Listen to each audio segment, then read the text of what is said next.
Astronauts were awakened at mid-morning to begin their entry preparations. And propulsion officer now reports a good hot fire test in preparation for the crew module service module separation.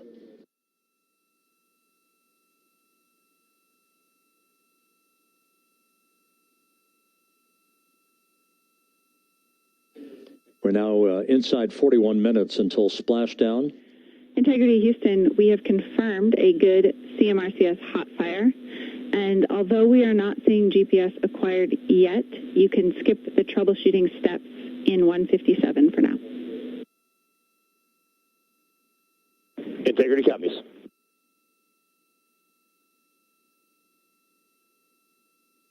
That GPS discussion indicating that we will be acquiring navigational data for Integrity through the Global Positioning System equipment on board.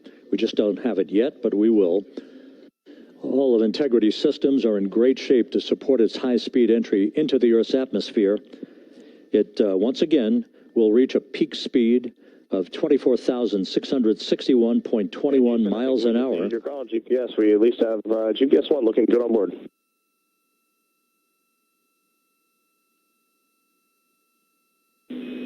We are confirming.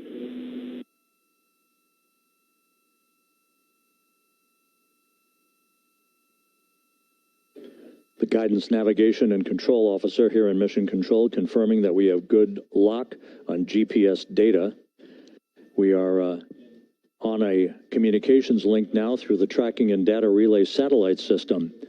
Now, following splashdown, we're going to lose that link and go to what's called a VLDR, a very low data rate communications link, so that we can talk to the crew inside Integrity as they are on the water.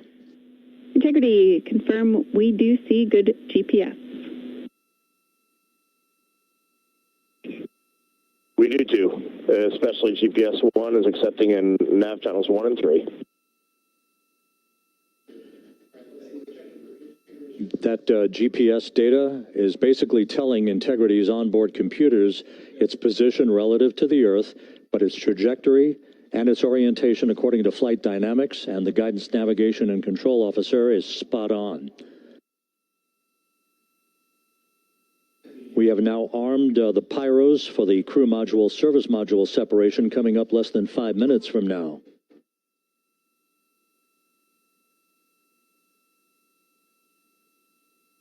Once again, just 10 seconds after entry interface, we will see Integrity reaching its peak speed of 24,661.21 miles per hour. That will be just seconds before we begin a 6-minute blackout period. Integrity Houston, your vehicle is in a good config for CMSM SEP and go for CM raise. Houston, we see the same on board and copy go for CM raise. That CM raise referred to as the slight firing of 19 seconds by Integrity's thrusters with a change in velocity of 9.9 feet per second, a slight nudge of the aft end of the vehicle so that it's tilted a bit upward, providing the final angle of attack as the vehicle enters the Earth's atmosphere, this being the mitigating factor that will reduce heat loads on the heat shield as we reach a point downrange from the start of entry interface, some 1,701 nautical miles to the splashdown site.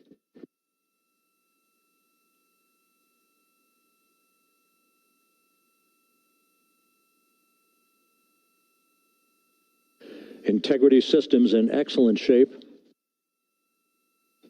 We are currently 3,300 nautical miles left in this mission. Splashdown scheduled 36 minutes, 39 seconds from now.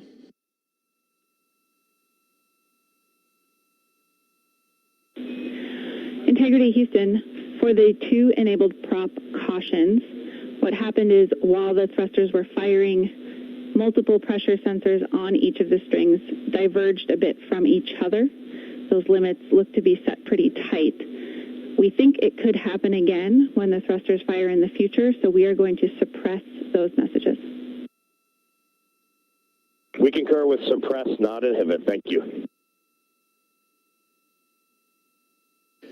That exchange between Jackie Mahaffey, our Capcom for tonight, and Reed Wiseman aboard Integrity, indicating basically to ignore sensor data.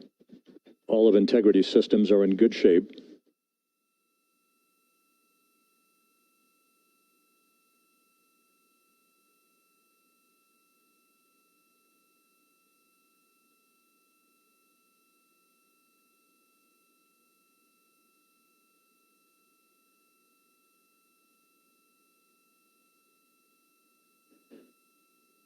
Now, coming up on about 90 seconds till the crew module, service module separation.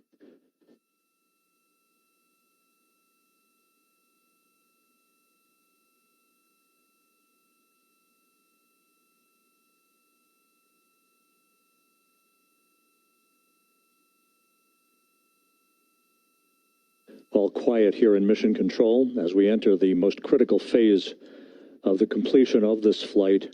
All of the preparatory activities leading up to the vehicle entering the Earth's atmosphere just 21 minutes from now.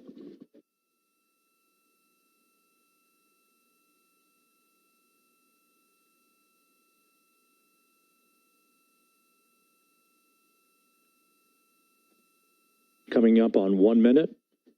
Mark, 1 minute till crew module, service module separation.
And we have confirmation of crew module, service module separation, and a great view, albeit momentarily. Houston, good step on board. Houston copies and concurs. The European service module now separated from Integrity, a job well done. Integrity, no action for the 4 CDH cautions. Those are SM related, not applicable. Integrity.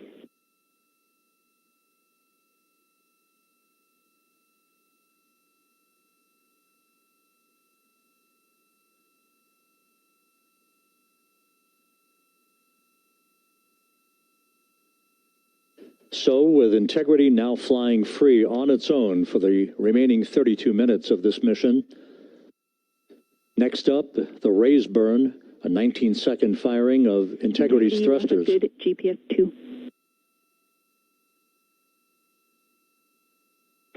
Integrity copies, good GPS 2. Coming up on the 2-minute mark until the raise burn. Again, this is the final tweaking of the orientation of Integrity to put it in the right angle, if you will, the angle of attack that it will fly in during its entrance into the Earth's atmosphere. Entry interface now just 18 minutes, 25 seconds away. This is a visualization, but driven by real-time telemetry. This is the maneuvering of Integrity to the raise burn orientation. Just 2,800 miles from Earth.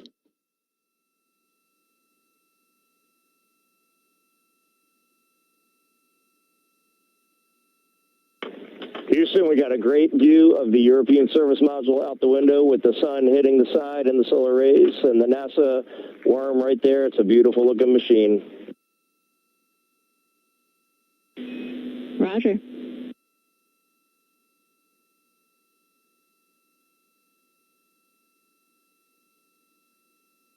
And And we have completed the maneuver to the raise burn orientation, 1 minute away from the raise burn.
And the crew module raise burn is underway, a 19-second firing of the thrusters, and we have a completion of the burn.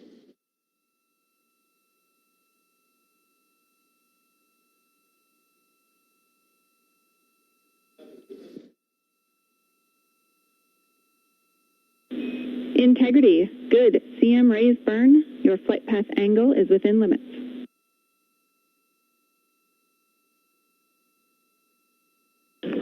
Integrity copies. Looks good on board, Jackie.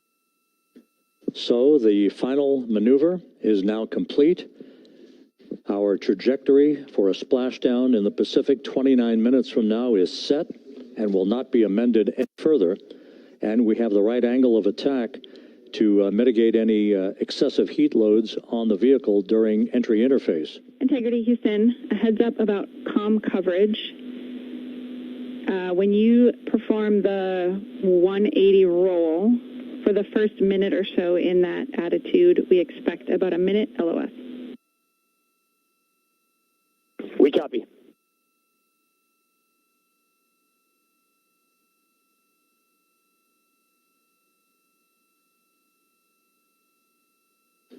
So for those who are watching the series of events coming up, we will enter the first traces of Earth's atmosphere 14 minutes, 45 seconds from now.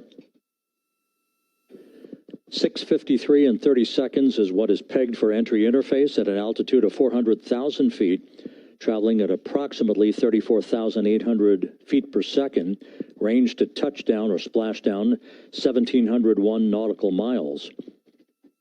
24 seconds after entry interface, we will enter a 6-minute blackout period in which we will lose communications with the crew. This is expected due to the buildup of plasma around the vehicle. That's an ionization effect due to the collision, if you will, of the velocity of the spacecraft with the friction of the Earth's atmosphere.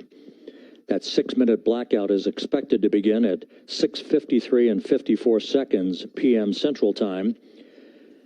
During that period of time, we will reach our peak speed of 24,661 miles per hour.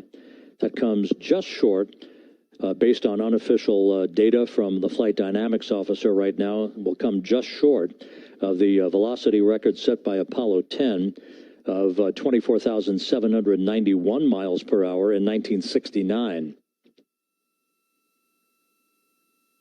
We expect peak heating on the vehicle at 6:54 and 52 seconds p.m. Central Time, a minute and 22 seconds into entry interface. At that point, we will be just 204,000 feet above the Earth, traveling at 33,000 feet per second. The blackout period is expected to last 6 minutes. We expect that blackout period to end at 6:59 and 55 seconds p.m. Central Time. From the end of the blackout period until splashdown, it is just 7 minutes, at which point we'll start deploying the series of parachutes to slow integrity down to an ultimate splashdown velocity of just 19 miles an hour. see the same, waiting for the 180 rolls.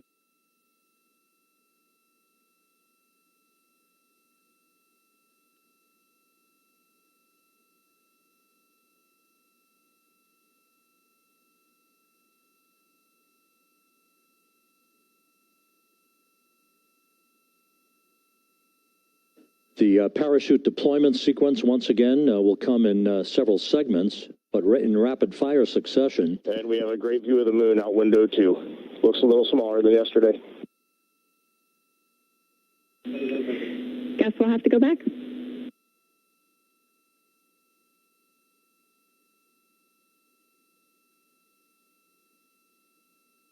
Reed Wiseman and Jackie Mahaffey exchanging discussion on a view of the moon that Integrity's astronauts are seeing in the final minutes of this mission that will be completed with splashdown just 25 minutes from now. 3 forward bay cover parachutes will be used to pull the forward bay cover off the top of the vehicle.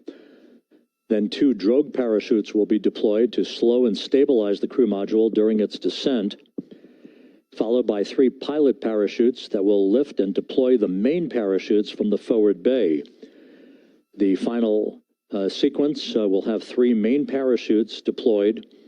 These will be 116 feet in diameter, each main parachute approximately 265 feet long when reefed. The parachutes will ultimately slow Integrity down from its peak speed of almost 33 times the speed of sound to a gentle 19 miles an hour at splashdown.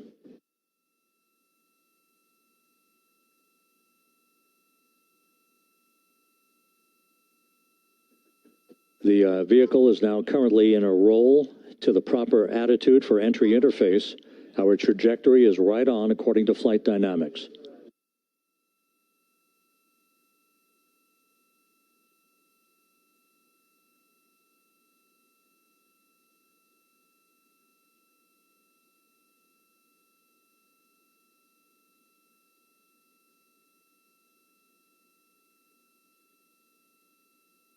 Integrity is on a trajectory from southwest and northeast across the Pacific Ocean, descending at a rate of 15,000 feet per second.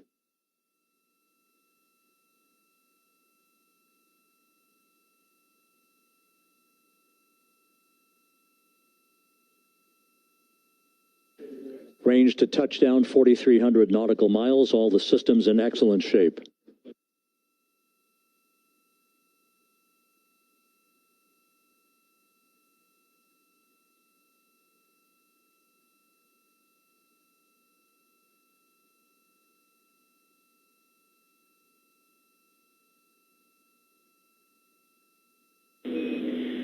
Integrity, Orion in the EI roll 180 attitude. Looks good on board, Jackie.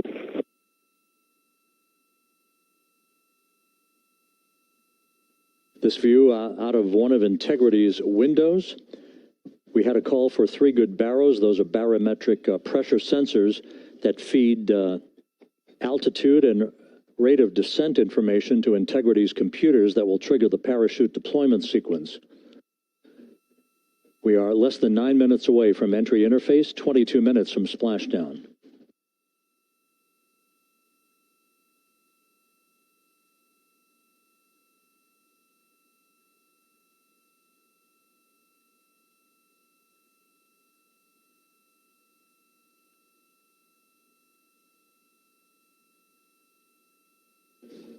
You can see the reflection of one of the crew members in the window.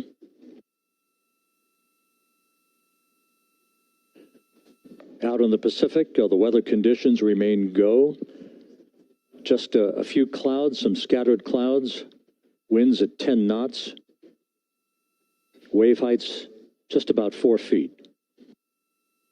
A gentle day in the Pacific for the homecoming of Integrity's astronauts.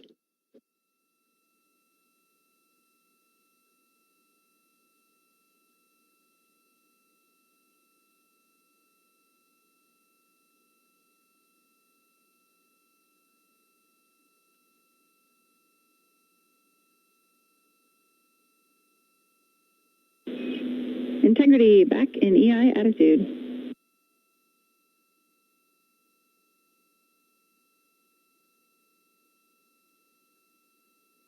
We see the same on board, Jackie.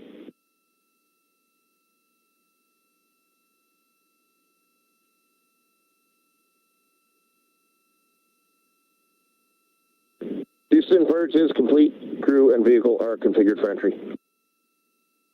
Houston copies.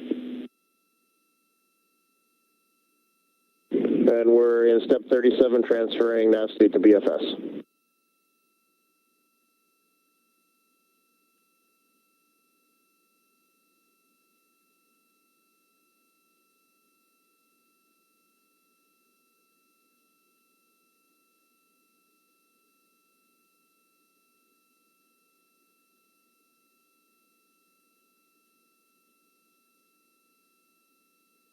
And Houston, in instruction 509, we are not below 0.2.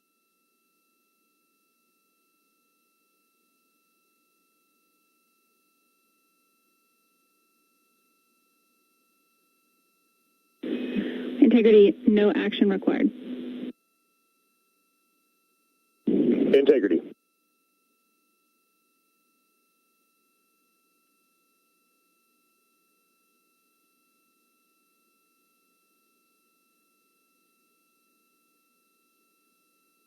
Now 6 minutes away from entry interface, we will hit the first traces of Earth's atmosphere at an altitude of 400,000 feet, traveling about 34,882 feet per second. Ranged splashdown at that point will be 1,701 nautical miles.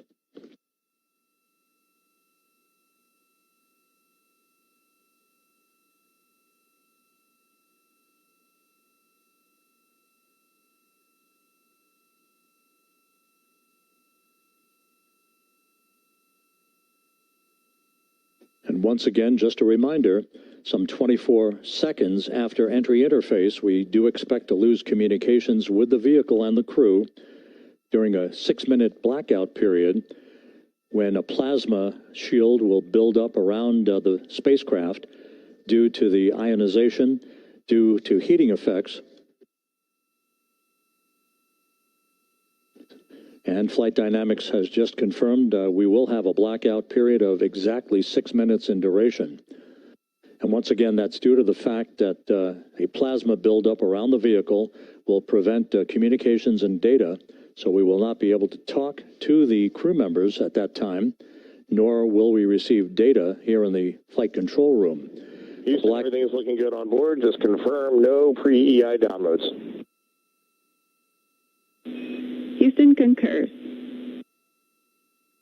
That blackout period to begin at 6:53 and 54 seconds p.m. Central Time, and again will last about 6 minutes in duration.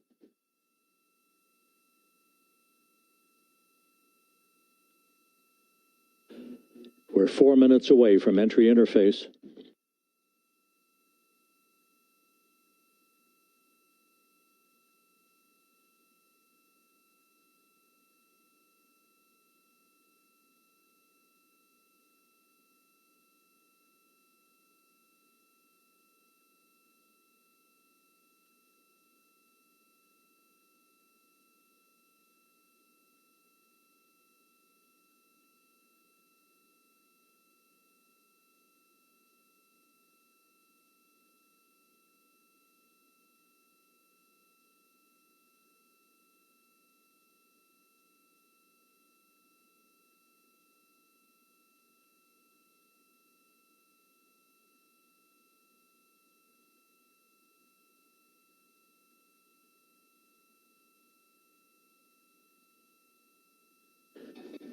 This view from Integrity as it crosses from southwest to northeast across the Pacific Ocean, 3 minutes from entry interface.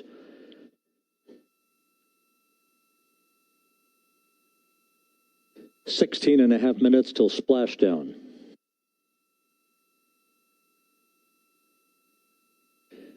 The USS John P. Murtha and the recovery team is on station and in position, as are the airborne imagery assets that we hope to receive imagery from as Artemis enters the Earth's atmosphere and through parachute deployment.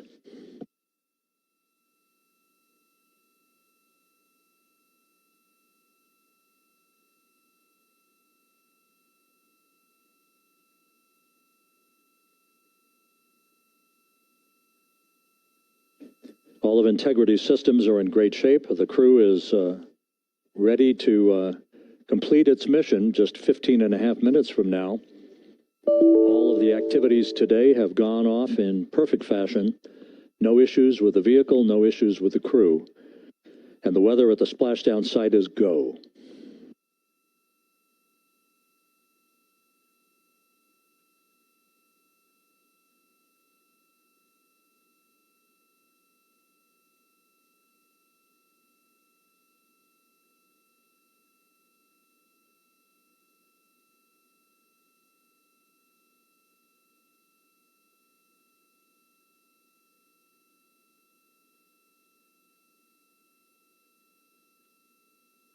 Coming up on 1 minute until entry interface.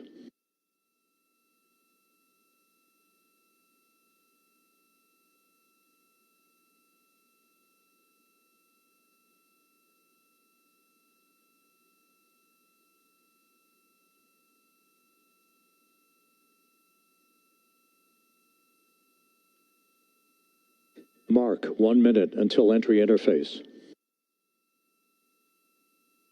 1 minute, 20 seconds until the expected start of our 6-minute blackout. Integrity, 1 minute to a 6-minute blackout. Integrity.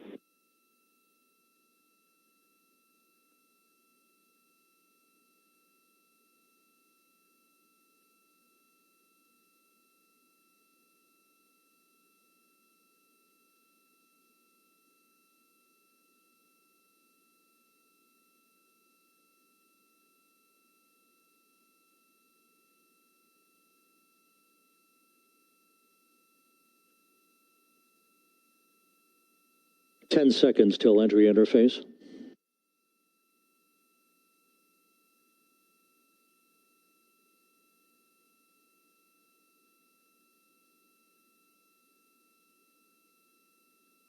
And we have crossed the threshold, now entering the Earth's atmosphere. We're at 400,000 feet, traveling 34,800 feet per second.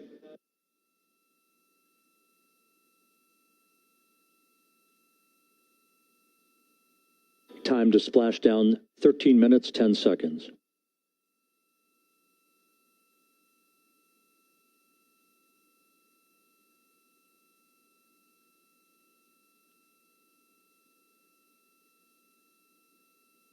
And as predicted, we've entered our communications blackout. This will be a 6-minute blackout period. No voice, no data from the crew.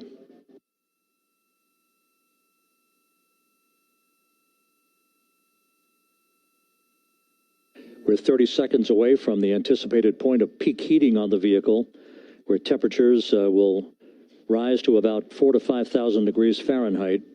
This is the true test of our trajectory.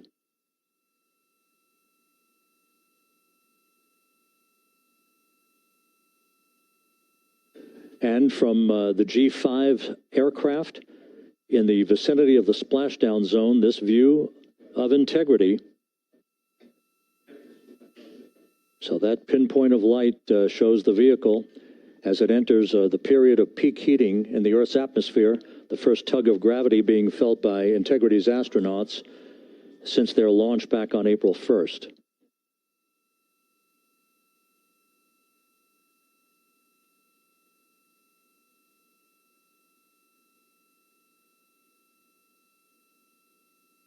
Four and a half minutes until the end of the blackout period. Time to splash down, 11 minutes, 33 seconds.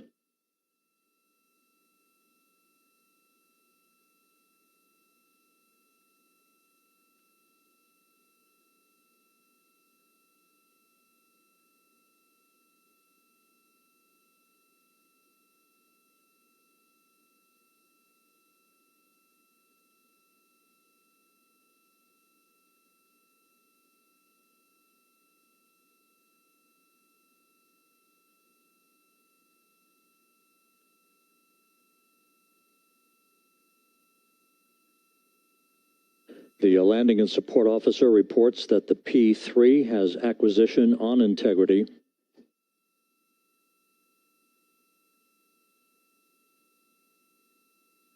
3.5 minutes left in this blackout period.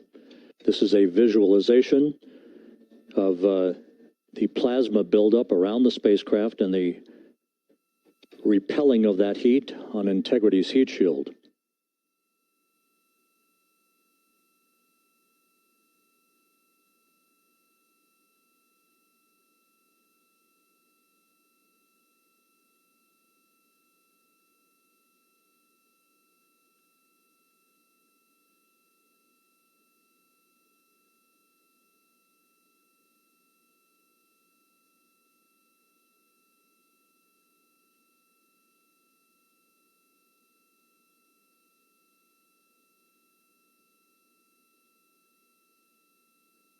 Flight Dynamics reports that airborne assets in the vicinity of the splashdown zone do have a visual on Integrity.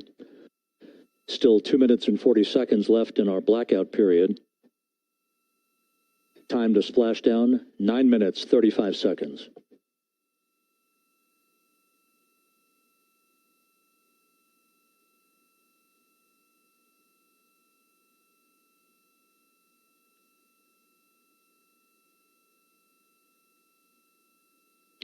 Multiple airborne assets as part of the recovery team all have visuals on Integrity.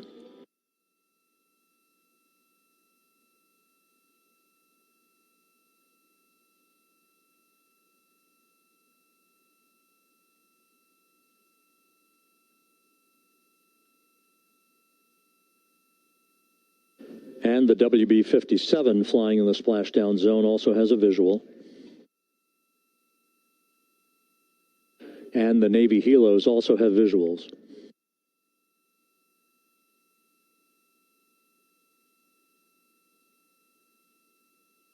We're still in the blackout period.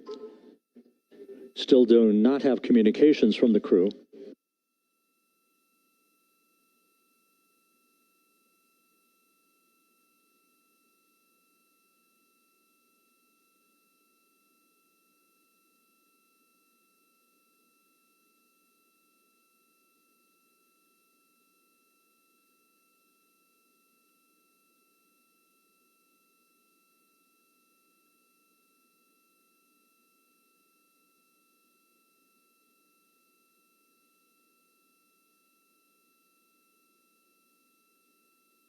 We're standing by for communications from the crew. We should be out of the blackout period less than a minute from now.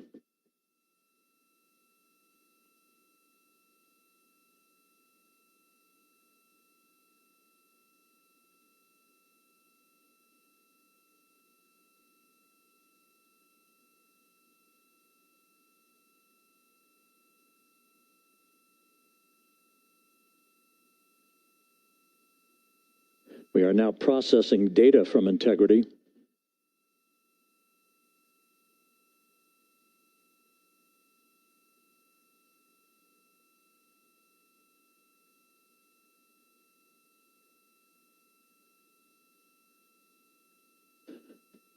Landing and support officer reports the small boats are en route to the splashdown target zone.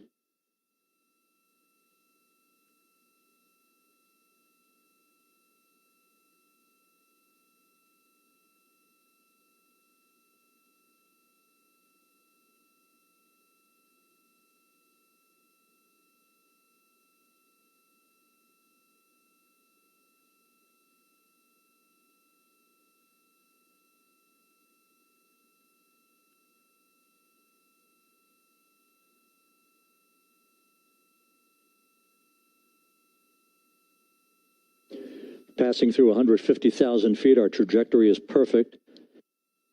We're getting intermittent views of Integrity. Still waiting to establish voice communication.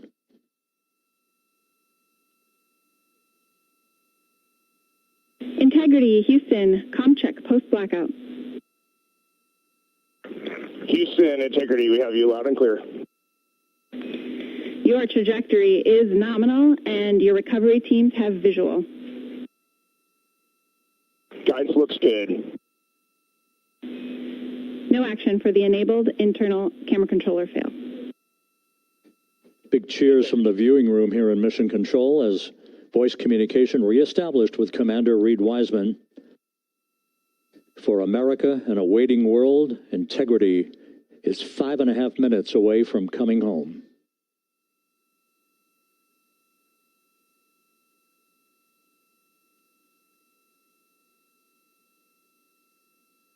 Passing 100,000 feet now. Range to splashdown 19 nautical miles.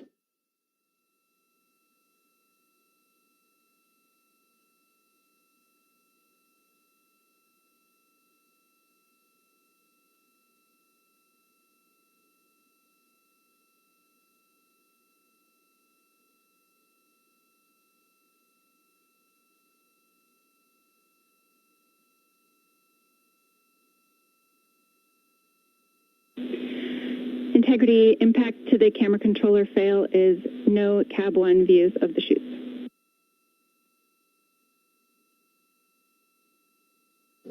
Integrity. We're processing good data through the GPS system. A good view of Integrity, time to splashdown 4.5 minutes.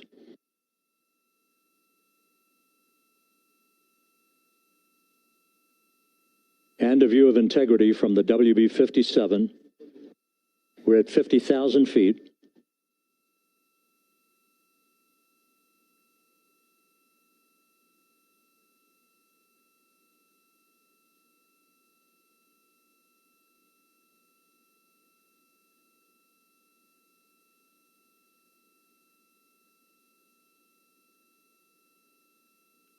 The pyros are armed for forward bay cover jettison.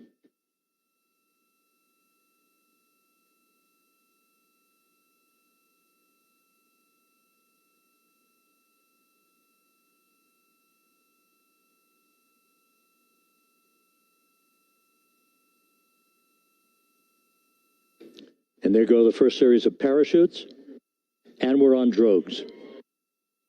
And Houston, we're visual 2 drogues out the window.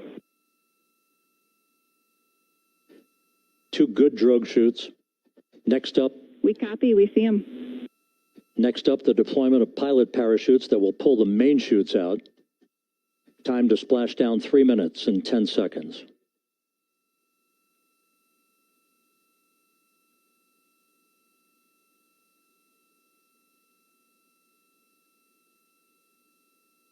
Perfect descent rate according to flight dynamics. Good rates on 2 drogues. We see the same on board.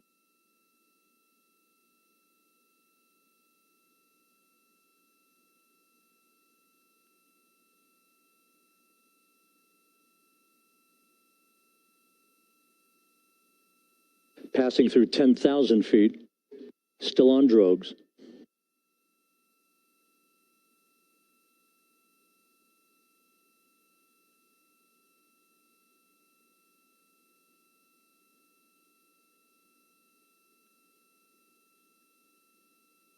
Main chute deploy. We're at 5,000 feet.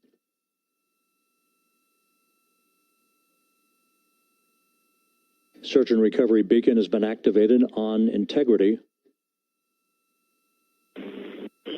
And we have 3 good main chutes. Good 3 main chutes, good reefing, good descent rate. Good rates, and we see 3 good-looking parachutes.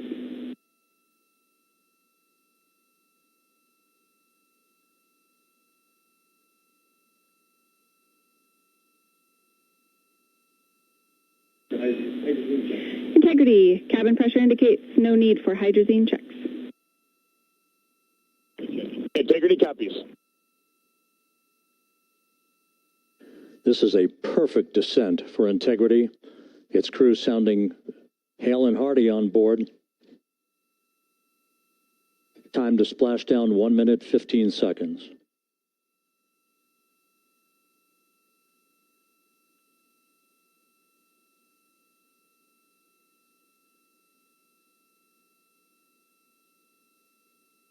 Integrity about to complete a journey spanning 694,481 miles from its launch from the Kennedy Space Center back on April 1st, and a trip around the moon.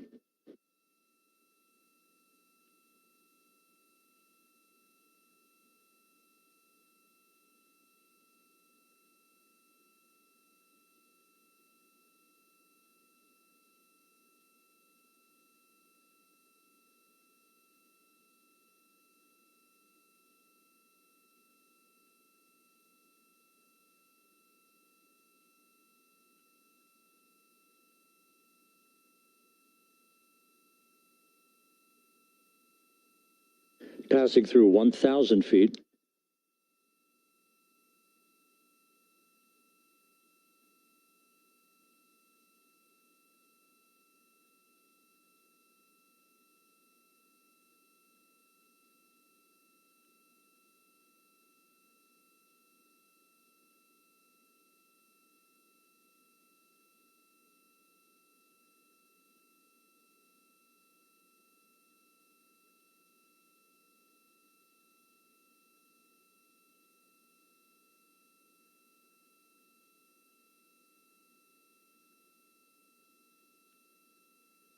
Houston Integrity, splashdown, sending post-landing command now.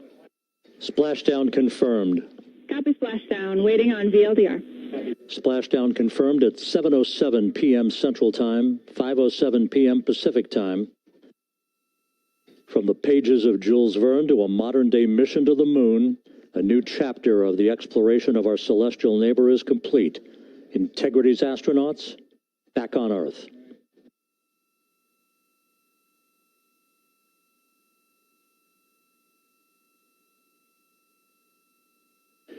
And the landing and support officer reports the vehicle is stable 1.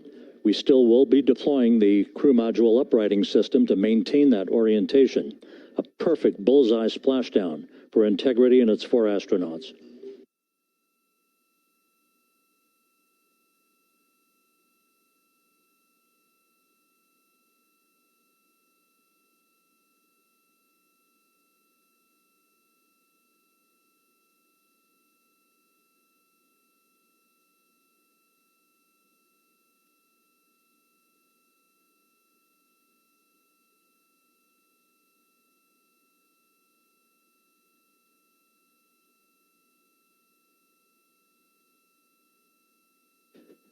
The unofficial splashdown time, 7:07 and 47 seconds p.m. Central Time. We'll get that refined for you.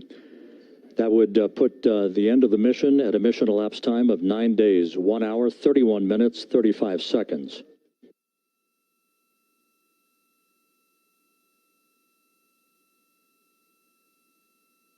And we're configuring for very low data rate.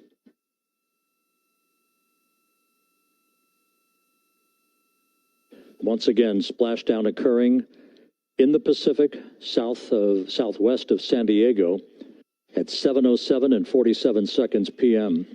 Integrity Houston, comm check on VLDR.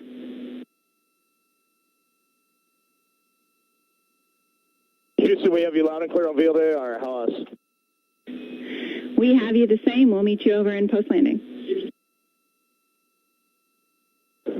Perfect communications established. A journey. We are stable 1, 4 green crew members. Houston copies all.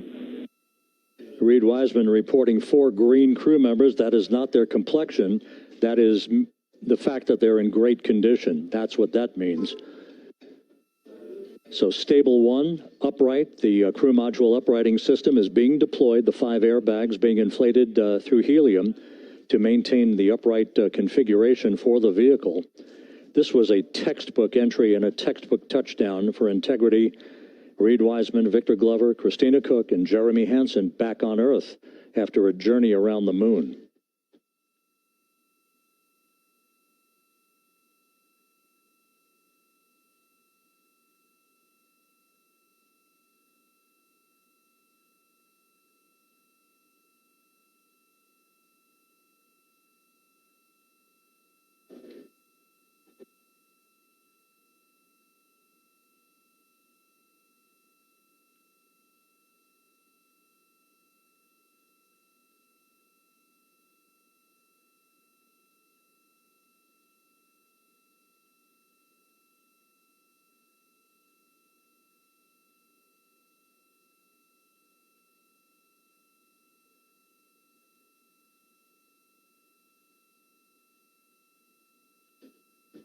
We continue to monitor the functioning of the CMOOS system. The airbags are being inflated to maintain a stable 1 or upright configuration. And there's a good view from one of the naval helicopters hovering overhead. Reed Wiseman reporting 4 green crew members, meaning they're all in excellent shape.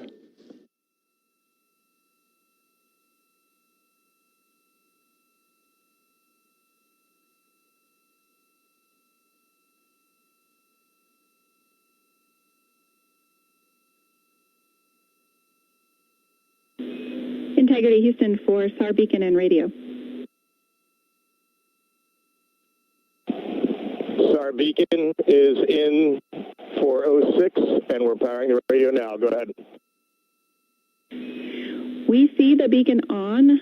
However, the recovery team is not seeing the signal. Your SAR radio uses the same antenna, so you may run into trouble with the radio. Okay, copy. We are also powering up the sat phone now.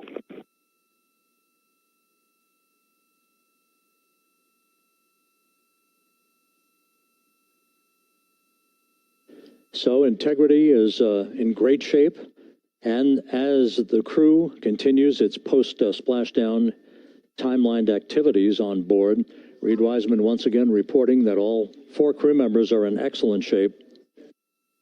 And we have 5 inflated airbags to maintain an upright configuration so that the recovery team can now begin a slow approach to the vehicle. Meanwhile, here in the flight control room, Entry Flight Director Rick Henfling is polling his team of flight controllers for the start of powering down the vehicle after a thorough systems check. We have no toxic gases to be concerned about, so the recovery personnel can approach the vehicle, but not until we have powered down the spacecraft. That's expected to take a few more minutes.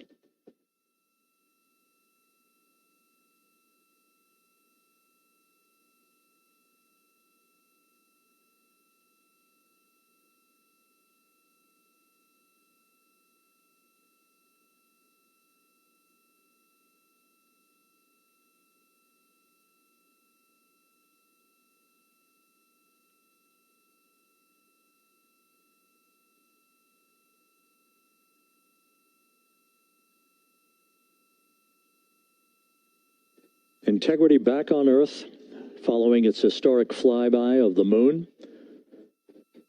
It was, for all intents and purposes, a textbook mission. On 2828, but I'll remain on this frequency. We copy.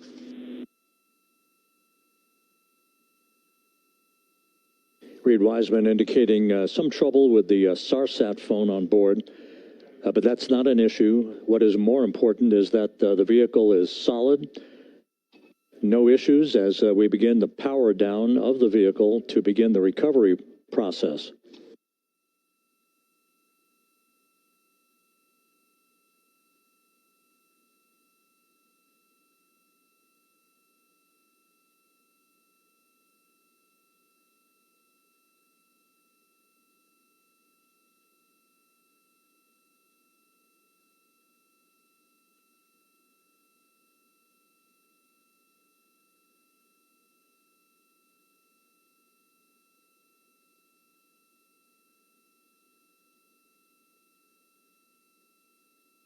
The propulsion officer here in Mission Control reports that we have safed the prop system on Integrity. Can you say again? That was very weak and broken. Integrity Houston did not call.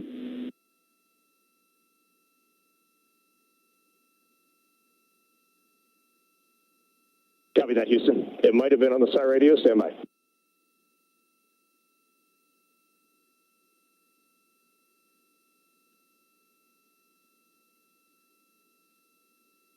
All of the milestones were executed in perfect fashion. Integrity entering the Earth's atmosphere right on time, reaching its peak speed shortly after a blackout period began. We emerged from the blackout period, but the recovery imagery airborne assets were able to pick up Integrity's descent almost immediately through entry interface. tracking the vehicle all the way down. And finally, you saw the sequence of chute deployments. First, the forward bay cover being pulled off the top of the vehicle by a series of 3 parachutes. Then the drogue chutes were deployed, followed by the 3 main chutes that slowed the splashdown velocity of Integrity to just 19 miles an hour.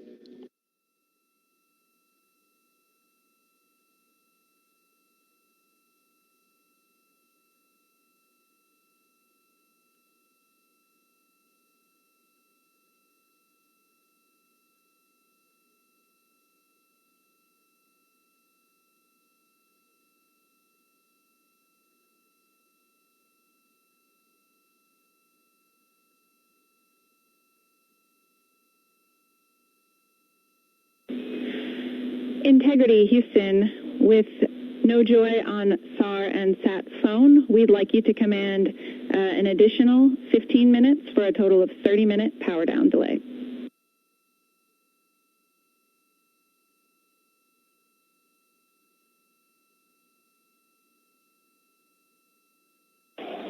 All right, Jackie, we have selected T/D plus 30. No joy on SAR radio or sat phone. And stand by, we have the master diver on SAR radio. Please hold comms. Hey, Lily. Excuse me. Hey, Jackie, we just got the master diver on SAR.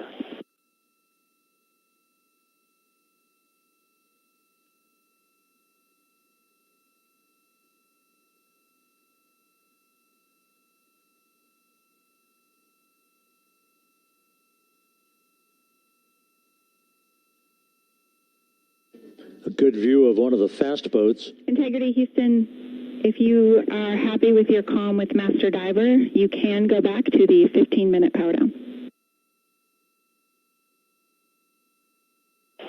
Okay, stand by. Yeah, we'll confirm here in a second. The crew on board Integrity coordinating with the flight control team in Houston here in Mission Control on the timing of the power down of the vehicle, which will be the precursor to the recovery teams approaching the spacecraft. There are no issues with Integrity. We've had a bit of broken capability in establishing a SARSAT or satellite phone communications capability between the crew on board Integrity and the recovery team. That will get sorted out here shortly. There's plenty of cooling on board Integrity, so there's no rush to begin the power down. To call you on the sat phone and not getting an answer there either. Concur. We haven't had anything come through.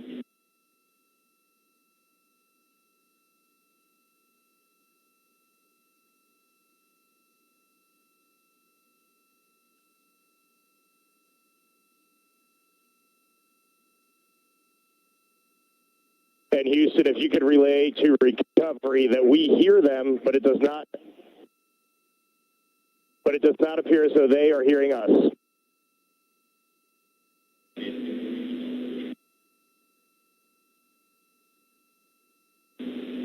Houston copies, and Reed, just to confirm, you are pushing the PTT on the radio.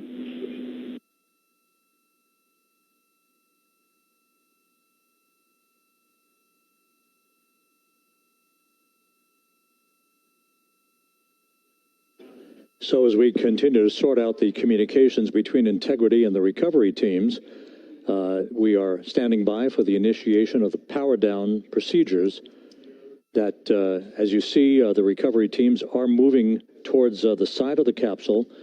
The next major event will be the erection of that large inflatable raft called the front porch.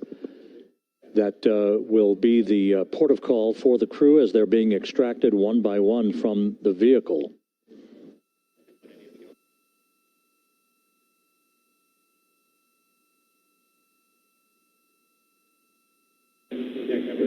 Integrity, Houston, for sat phone, we are going to attempt to call you.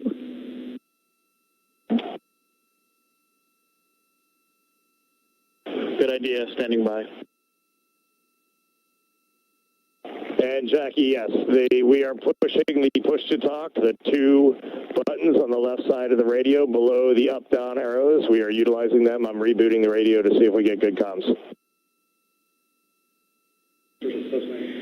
Okay, we copy all, and just to confirm, you are seeing that you're touchdown plus 3030 for power, correct? That's the affirmative.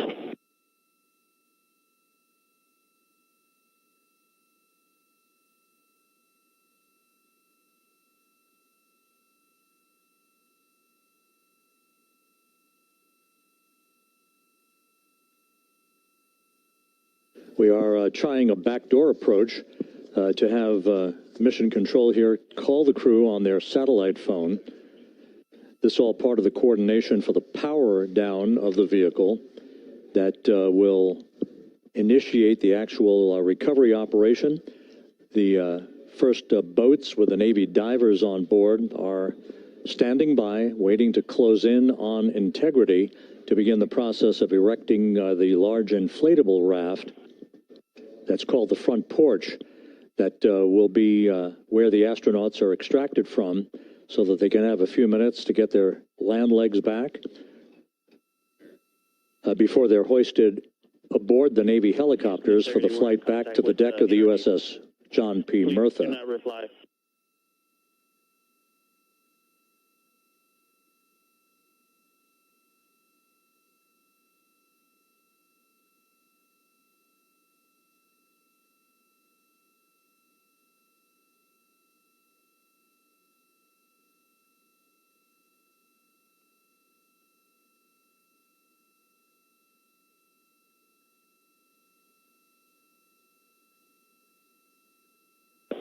And Houston, please don't reply. NRD, very weak,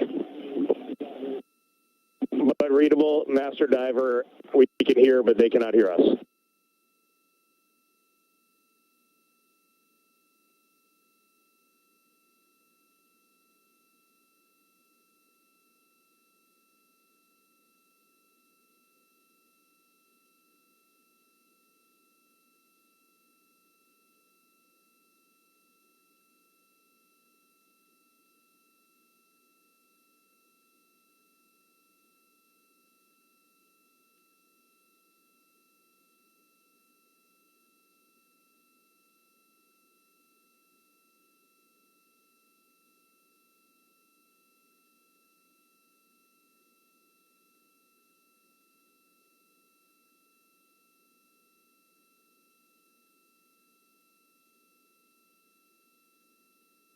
And Houston on OE1, is there any chance to tie us into NRD?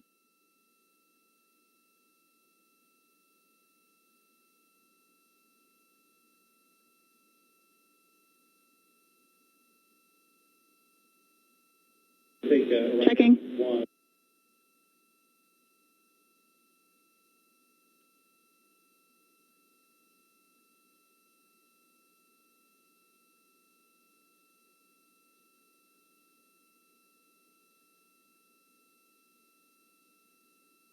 This is Mission Control, Houston.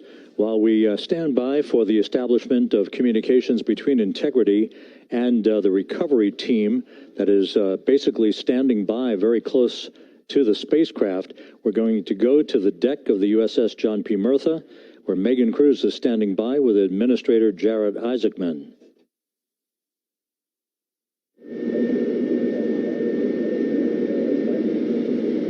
Hey, Rob, yeah, just such an honor to be able to be here on the ship, to be able to share and experience this moment with everyone together. And of course, as you just said, yes, here with NASA Administrator Jared Isaacman. Administrator, how did you feel getting to witness this and seeing NASA at its best? Oh, I mean, I'm honestly, I'm still at a loss for words. I mean, you know, like the childhood Jared right now can't believe what I just saw. I mean, almost been waiting my whole lifetime to see this, and then it's NASA Administrator. I just couldn't be more proud of the entire workforce, the years, the effort, the late nights, all the hard work from across the country that contributed to this incredible moment right now. And yeah, incredibly grateful too for our teams here on the John P. Murtha right now. Yeah, look at the behind us here. Got everybody. What do you guys think? We just brought some astronauts back from the moon, huh?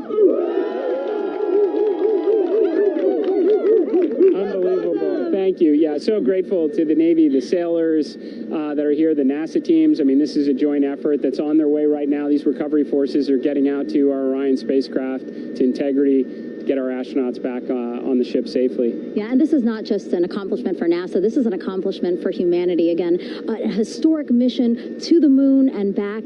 How does this make you feel, and what do you hope people take away from this? Well, I'll tell you, I think about the crew members that we've all had an opportunity to observe over the last 10 days, right? I mean, they're absolutely professional astronauts. I mean, wonderful communicators, almost poets. But then I think these were the ambassadors from humanity to the stars that we sent out there right now. And I can't imagine a better crew than the Artemis II crew that just completed a perfect mission right now. So, yes, it's a huge moment for everybody, right? I mean, we are back in the business of sending astronauts to the moon, bringing them back safely, and to set up for a series more. I mean, this is not a once-in-a-lifetime, which you hear sometimes around here. It's like, this was a once-in-a-lifetime. No, it's not. This is just the beginning. We are going to get back into doing this with frequency, sending missions to the moon until we land on it in 2028 and start building our base. Yeah, are we going to build on the momentum for Artemis 3? I mean, it's just around the corner. Absolutely. So, I mean, that's, part of me too. Like, I can't wait to get the crew off of Integrity right now, but also getting Integrity back on this ship so we can start taking a look at it, because all that data is so precious to us right now. I mean, we are going to definitely want to take a good look at the thermal protection system. We're going to want to download all the data they couldn't transmit back to us and use that to inform Artemis 3. But we're already making progress, right? You had SRB segments already showing up at KSC. Core stage for Artemis 3 is rolling out on April 20th. We're getting Mobile Launcher 1 back in vehicle assembly building. So yes, there is a lot to celebrate right now on a mission well accomplished for Artemis 2, and at the same time, we got to start getting ready for 3. Amazing. And last question, for people who joined us for all 10 days to see what we can accomplish together with our international partners, what do you think about the fact that we're going to keep doing this more and more and more? It's incredibly exciting. I mean, yes, it's the contributions, like the best and brightest across the NASA workforce from across the country, our industry partners, our international partners. We had a Canadian Space Agency astronaut on board in Jeremy. We had the European service module. And you think, in the days leading up to this launch, I mean, 48 hours prior to launching Artemis 2, I was meeting with the Italian Space Agency. We signed a memorandum of understanding to build a habitation module on the moon. I mean, you have countries, all of our allies and partners coming together saying, we are committed to this effort. We are returning to the moon. We're doing it to stay. We are building that enduring presence. We are going to master the skills on the surface of the moon so someday we can undertake missions to Mars. It's just an incredibly exciting time, and we're not going at it alone. We're bringing everybody along with us. Absolutely. And speaking of everyone, one more time, we're going to ask the crew here, you guys ready to land on the moon? Awesome. I love that. Okay, well, thank you so much, Administrator. Appreciate you being here. We're, of course, going to stay on to watch the crew get extracted from Orion, so stay tuned, and we'll see you back here shortly.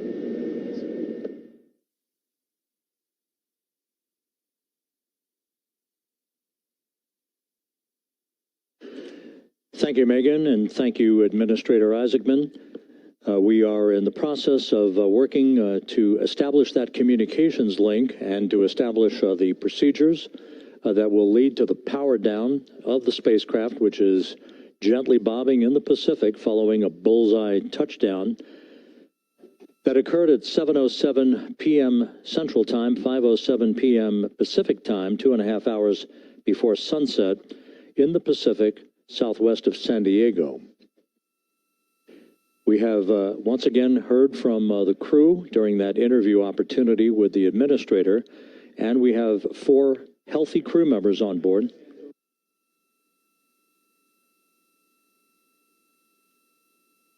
We now have confirmation that the vehicle has been powered down as per the procedures. So we have vehicle powered down, and the flight control team here in Houston, Flight Director Rick Henfling, has handed over mission authority to the Exploration Ground Systems team out in the Pacific. Now, we will physically not get off console with this team until the crew has been extracted into the front porch, that inflatable raft that will be erected along the side hatch of Integrity. So we're standing by for that in the next step in the recovery procedures. But everything is in great shape, and we have 4 healthy crew members on board the vehicle.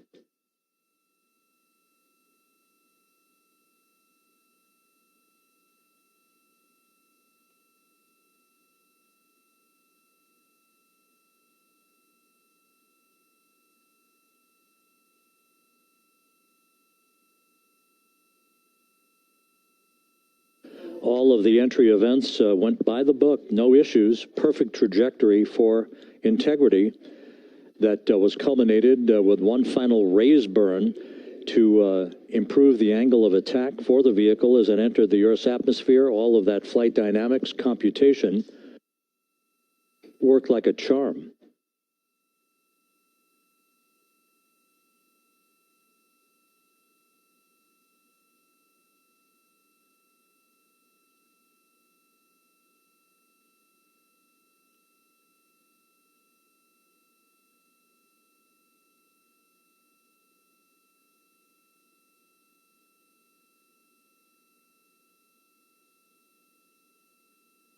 So we are standing by for the recovery team to approach integrity and begin the process of erecting that inflatable raft called the front porch, which will see the crew members be extracted from the hatch of Orion into that inflatable raft before they're hoisted aboard two Navy helicopters in a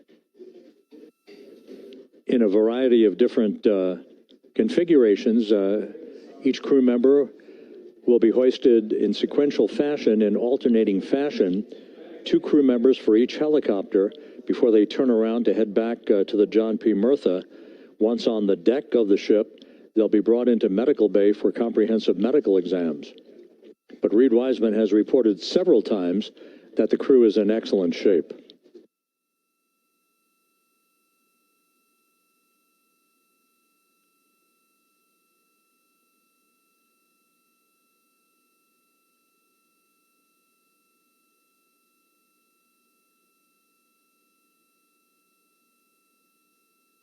So just to recap, it has been some 26 and a half minutes since the splashdown of integrity in the Pacific.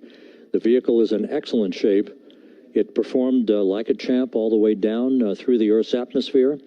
All of the vehicle functions were checked off in excellent trip hammer fashion.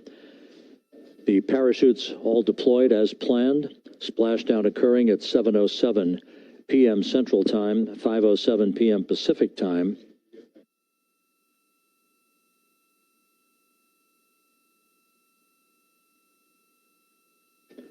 And after a bit of a tussle to try to establish a communications link with the recovery team, we were finally able to run through the procedures for the powering down of the vehicle. We've handed over mission authority to the Exploration Ground Systems folks out in the Pacific, and the recovery team will be approaching the vehicle shortly to erect the inflatable raft called the front porch before opening the hatch to integrity to bring the crew members onto that raft before they're hoisted onto two Navy helicopters, two crew members for each helicopter before they're flown back to the deck of the USS John P. Murtha.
This is Mission Control Houston.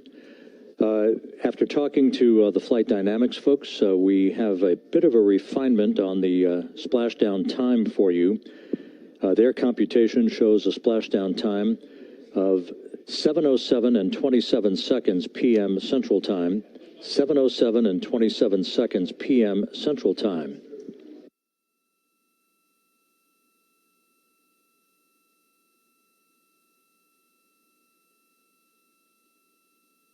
That would equate to a mission elapsed time of 9 days, 1 hour, 32 minutes, and 15 seconds.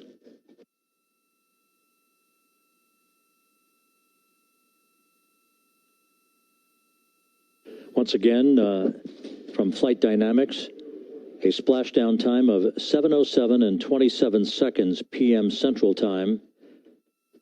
That would equate to a mission elapsed time of 9 days, 1 hour, 32 minutes, and 15 seconds.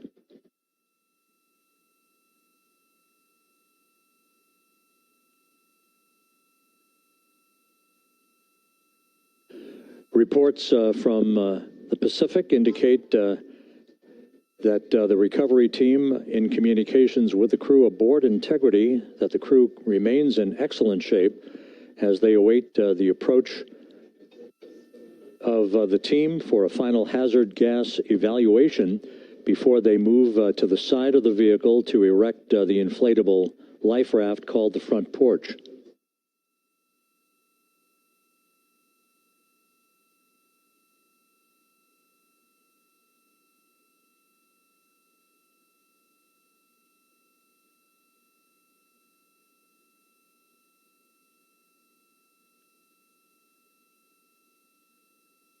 Again, no issues with Integrity. The vehicle is powered down. All of its systems are now safed. We have handed over mission authority to the Exploration Ground Systems folks in the Pacific, but we will not stand down and have the entry flight control team depart its positions until that inflatable raft, the front porch, is erected, the hatch open, and the crew having exited the vehicle. So that's the next step in the recovery process that will lead to the hoisting of the crew members. For 2 crew members for each helicopter, they'll be hoisted to a pair of Navy helicopters that will then fly a short distance back to the USS John P. Murtha. What you're looking at is one of the fast boats circling the vehicle to make a hazard assessment.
This is Mission Control Houston. Once again, you're watching the initiation of the recovery of the Artemis crew aboard Integrity.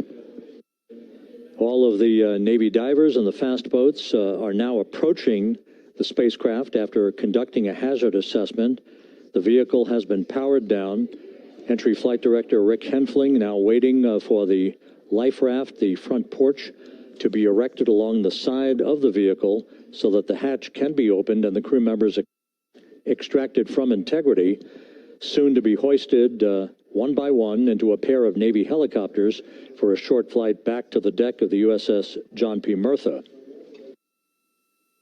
If you missed it earlier, we talked to Flight Dynamics and received a more official touchdown time or splashdown time, as it were, of 7:07 and 27 seconds p.m. Central Time, 5:07 and 27 seconds p.m. Pacific Time. That would equate to a mission elapsed time of 9 days, 1 hour, 32 minutes, and 15 seconds.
Continuing to get excellent views from the imagery assets out at sea in the Pacific of Integrity. We continue to get good reports from the landing and support officer who's in contact with the recovery team that the crew is in excellent shape, no issues.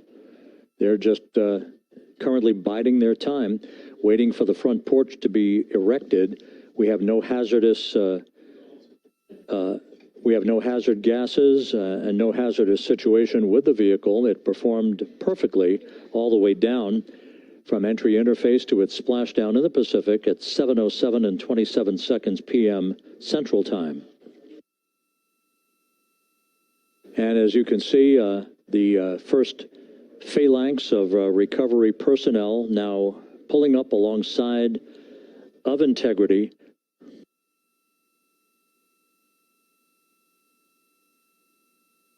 This includes Navy divers and Navy flight surgeon and other recovery personnel who have trained for several years for this recovery process.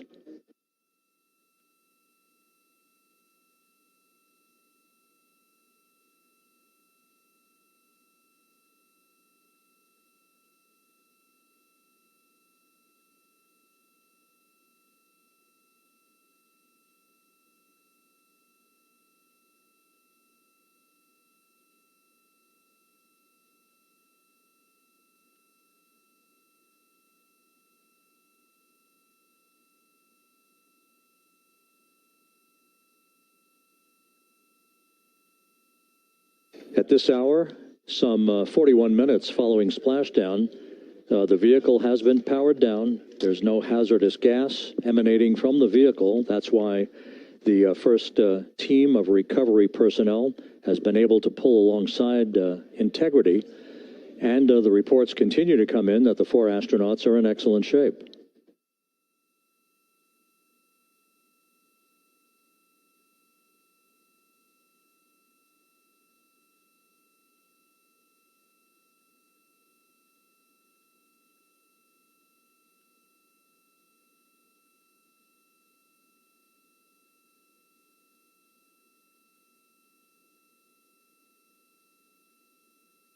Yes.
This is Mission Control Houston, continuing to watch the initiation of the recovery of Integrity's astronauts. One by one, they'll be brought out of the spacecraft onto a large inflatable raft just a short time from now. In the meantime, we can go back to the USS John P. Murtha, where my colleague Megan Cruz is standing by to provide her situation report. Megan, can you hear us?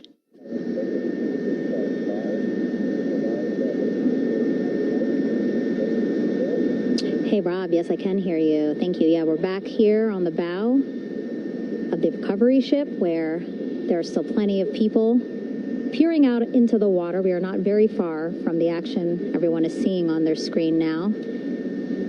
The Orion spacecraft, Integrity, in the ocean, surrounded by a number of recovery boats.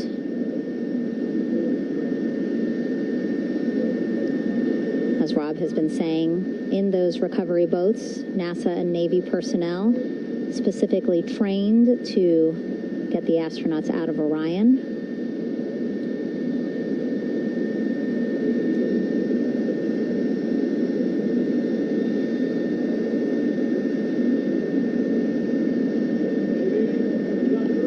In some of our wide shots, you can probably see that there are 6 boats out in the water. More than 40 people out in the water right now on those boats.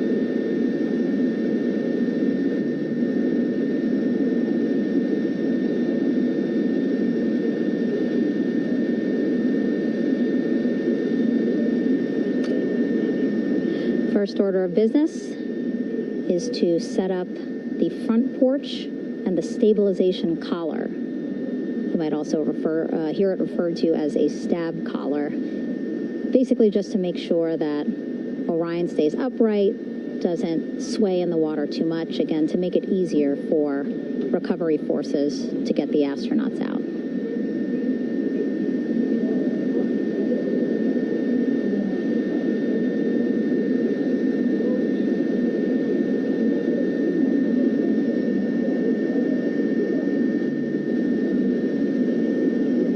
Again, we splashed down in the Pacific Ocean just after 5 p.m. Pacific time here.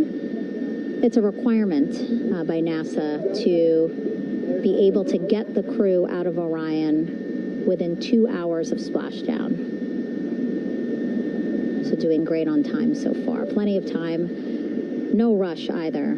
I was speaking to NASA flight surgeon Rick Schuring earlier in this broadcast, and he said to me, no rush to get the crew out. Just want to make sure that they're feeling good. And whenever they're ready to take their step out of Orion and onto that large raft, the front porch, folks will be ready.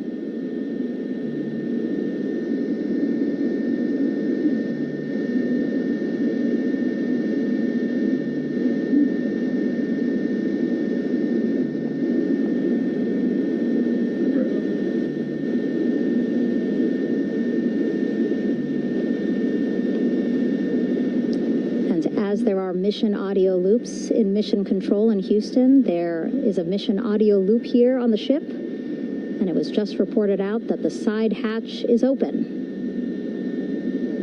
Side hatch of integrity is open. You're getting these beautiful shots from our aerial assets. The ship itself, where I'm on, just 3,000 yards away. Again, plenty of people on the boat here, glued to the side closest to where they can see all this action. And again, with just 3,000 yards separating us, great views from the bow here. You can see now that side hatch is open. One of the Navy personnel is about to get inside there.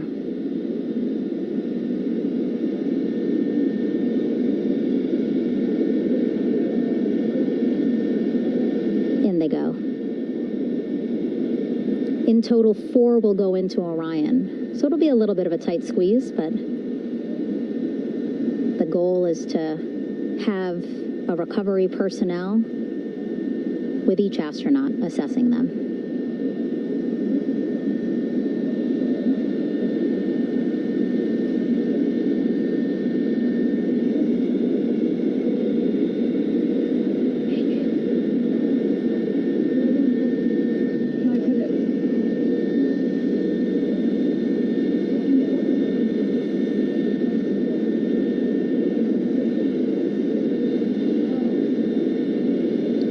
Boats getting closer now. Again, that one that's right up against Orion, those are the divers that will go in to the spacecraft to check on each of the astronauts. These other boats will begin doing a number of things, putting on that stabilization collar onto Orion, building that front porch. Eventually, they will retrieve the parachutes, as well as tow Orion back to the well deck of the recovery ship here.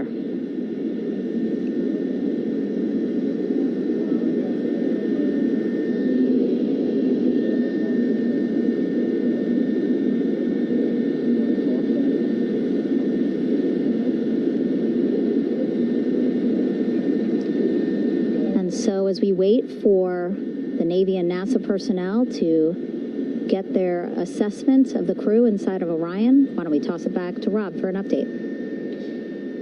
Yeah, thank you, Megan. Here in Mission Control, Flight Director Rick Henfling and the entry team of flight controllers still on duty.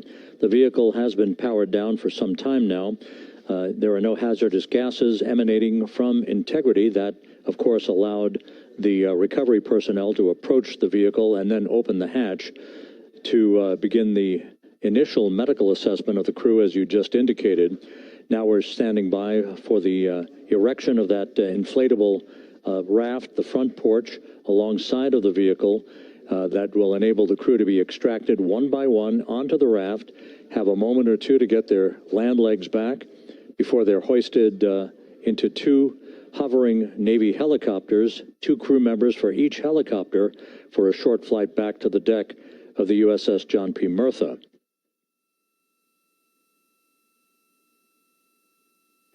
All of Integrity's systems operated flawlessly throughout the course of the approach to the Earth, the entry into the Earth's atmosphere, and all of the key milestones that followed in this high-speed return to Earth for Integrity, a mission that spanned more than 694,000 miles from the vehicle's launch from the Kennedy Space Center atop the Space Launch System back on April 1st.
As we mentioned at the top of the broadcast, the last time that the Apollo program saw a splashdown in the Pacific was Apollo 17 back on December 19th, 1972. So for the first time in 53 and a half years, we have reenacted that with the arrival of Integrity's astronauts as they flew around the moon in that historic lunar flyby that began with a trans-lunar injection burn that took them out of Earth orbit following 24 hours of a high Earth orbit trajectory. The high Earth orbit trajectory enabled flight controllers here to have a full 24 hours to evaluate the systems on Integrity and the condition of the crew before they would commit to flying to the moon.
With the side hatch of Orion having been opened to set the stage for the erection of the inflatable life raft, known as the front porch, to be erected alongside the spacecraft for the extraction of the crew. Let's play for you an interview that my colleague Megan Cruz conducted on the USS John P. Murtha with Navy diver First Class David McMahon that explains how this process is unfolding. Okay, Davey, so you and some of your team, one last look over of the stabilization collar, correct? Yes, ma'am. Okay, so what is this stabilization collar? This is what's going to stabilize the capsule out there in the ocean. We don't know how good the weather or the waves will be that day, so this will help prevent any unnecessary occurrences from happening, stabilizing the capsule and the astronauts inside. So basically this is a float that will go around Orion. I'm assuming that what they're doing right now, these are the lines that will attach the collar onto Orion? That is correct. And so what are they doing here? So we've got the lower line that will secure the inflation device before we inflate it. That gives us the go-ahead that it's secure in space, and then we'll inflate it, and then once that is done, we'll undo all the carabiners and get this orange line on top tied in the same fashion, and then this will be secured to the capsule, and the astronauts can safely take their first steps out of the capsule onto the front porch. Okay, and how long will it take them to set up the stabilization collar? We should definitely be able to handle this in under 10 minutes. Okay, wow. And then you just mentioned the front porch. So basically after they set up this stabilization collar, then they set up what's called the front porch here. That's correct. Okay, and what's the front porch? Front porch is basically a bigger waiting room for the astronauts to sit in while we wait for the helicopters to show up and grab them. Okay, so the medical team that was inside with the crew, they're going to help them out and onto the front porch? That is correct. And then what happens here? We have higher trained medical personnel also on board the front porch that will give them lookovers and just make sure they're okay while we wait for the helicopters to show up. Okay. How does it feel, I mean, your team, you, to be part of a mission that's returning astronauts from the moon in more than 50 years? We all feel extremely honored to be a part of this, as well as a bigger mission for the Navy and joining up with NASA to do great things. Mm-hmm. And do you feel like you and your team are ready? Yes, very ready. Cool. All right, thank you so much. Thank you. Once again, the recovery operations are continuing out in the Pacific. We shortly should see that life raft, the front porch, erected alongside the side hatch of the vehicle.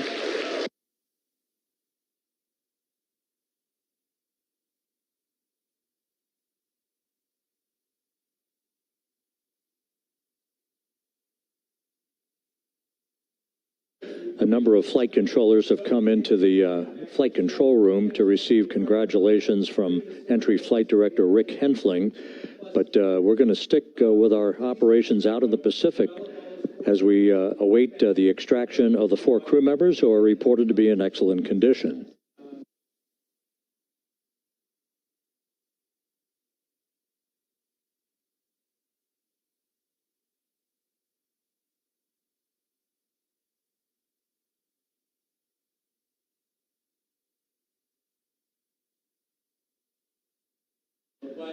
Again, while we stand by for that front porch to be erected alongside of the side hatch of the vehicle, let's go back to the USS John P. Murtha and Megan Cruz. Megan?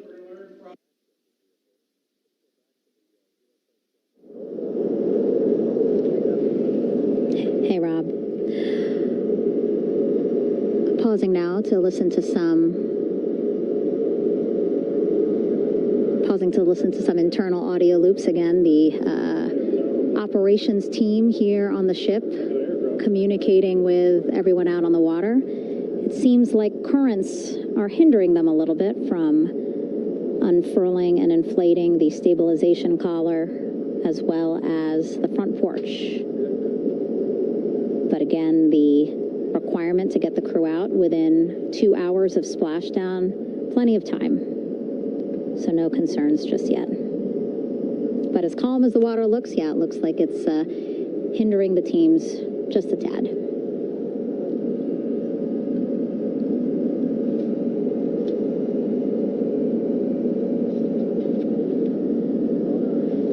You can see see in some of our shots that side hatch still open. Again, inside there are now 8 people inside.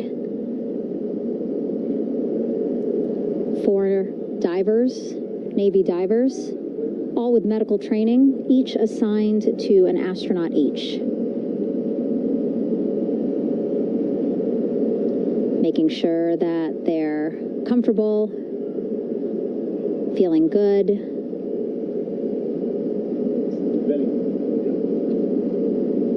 As you've heard us say in the broadcast, you know, they expect a little bit of discomfort. Again, these astronauts just traveled back to Earth at 25,000 miles an hour, a nearly 695,000-mile journey around the moon.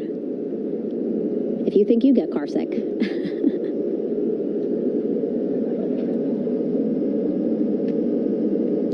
Again, 6 boats out there, lots of gear with them, just in case, right?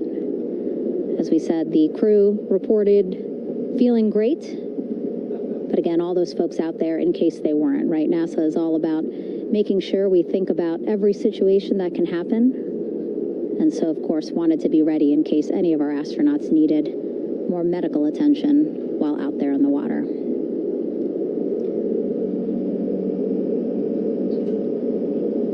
You see now teams, again,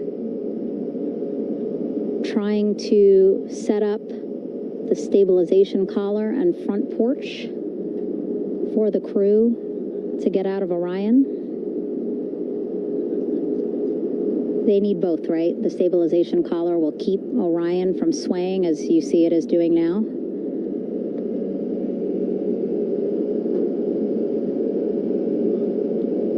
And then they will connect the front porch to the stabilization collar so that the crew can take 2 steps and they will be in the front porch.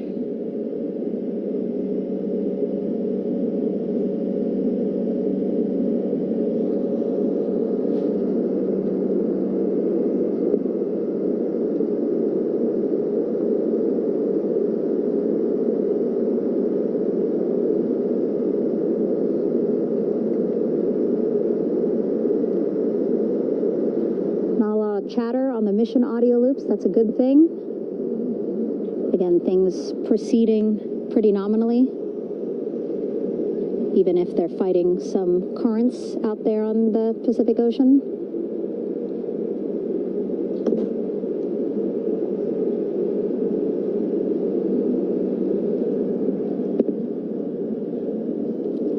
Again, the goal, setting up the stabilization collar and the front porch so that the crew can rest comfortably in the front porch, get placed into harnesses so that 2 helicopters can lift them off the front porch and onto the USS John Murtha here.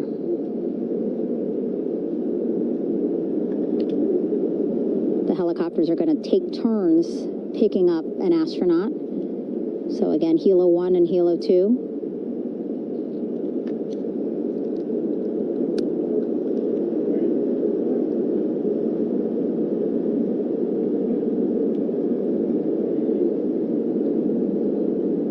Okay, and the recovery team here on the ship just got a report from the undersea medical officer who is inside the capsule with the crew. He is reporting all 4 members are green. All of our 4 astronauts, Reed, Victor, Christina, Jeremy, green, meaning they are feeling great, not the complexion of their skin. They are feeling great, happy to be home, and ready to be extracted as soon as possible.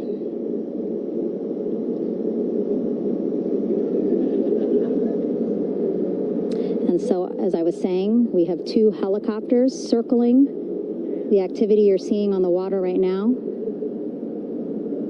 Each will take turns picking up an astronaut. So Helo 1 will come on in, hover above the front porch, about 40 feet above the front porch. A Navy recovery specialist will be hoisted down into the front porch. The restricted maneuvering doctrine is in effect. Will connect to the first astronaut, which we're expecting to be Christina. And then Helo 2 comes around, picks up Jeremy, while Helo 1 stays above head, and then Helo 1 will come back in for another astronaut, and then Helo 2 for the last astronaut, and then back to the flight deck here on the recovery ship.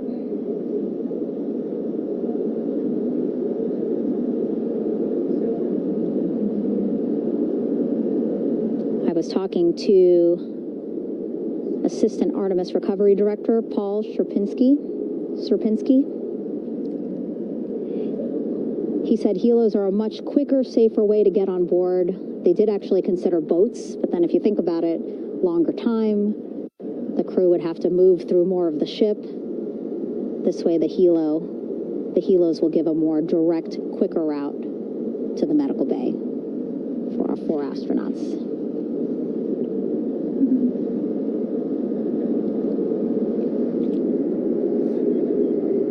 Beautiful shots from our aerial and imagery teams.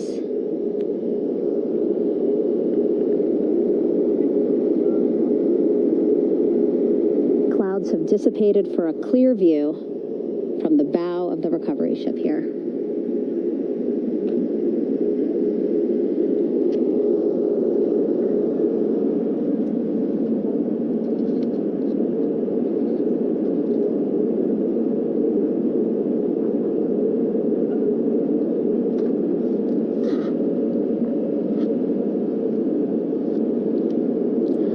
Still see divers in the water there. Encircling Orion, that is that stabilization collar we've been telling you about.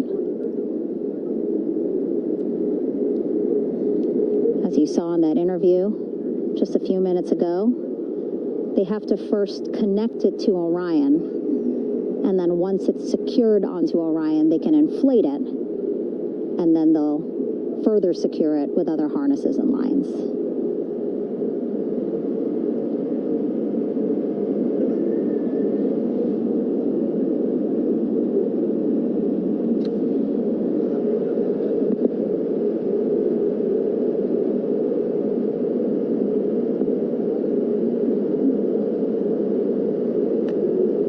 About an hour and 10 minutes since splashdown in the Pacific Ocean here.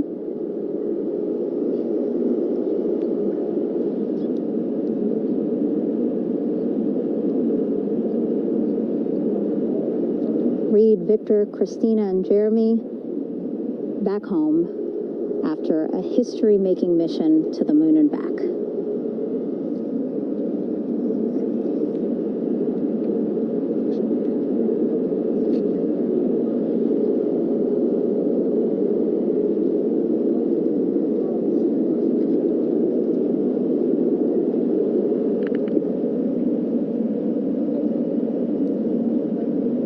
Missed what we said just a couple of minutes ago, the undersea medical officer inside with the crew in Orion, reporting all 4 crew members feeling great.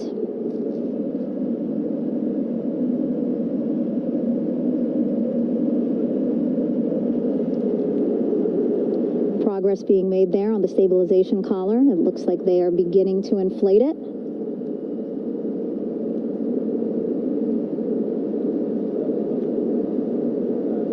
It looks like they're starting to unfold the front porch in order to get that into the water here shortly and inflate that as well.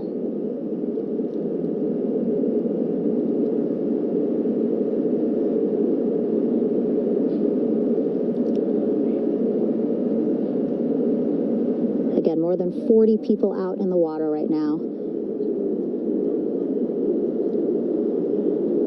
And those Navy and NASA personnel have been in the water for now about 4 hours.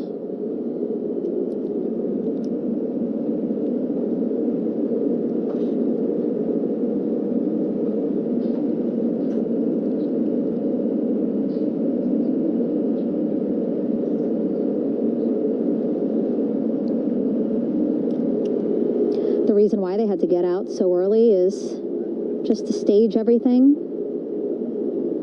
And actually here on the ship, when there are flight operations happening, you can't have anything else, right? Just because the flight deck can be a dangerous place, so they just want to focus on planes coming and going from the ship, so that's why they wanted to get the boats in the water to make sure that they have all the time they needed for the flight ops. And then the same crew here out in the water, they will stay out in the water for a number of hours after we recover the crew and get them back on the ship, because then they have to recover Orion.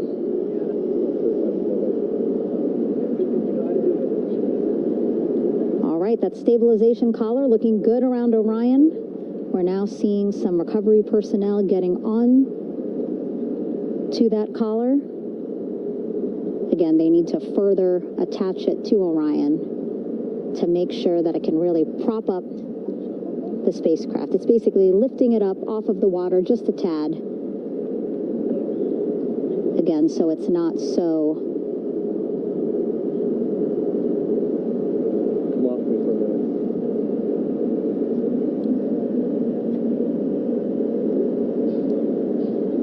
so it doesn't sway so much in the water there.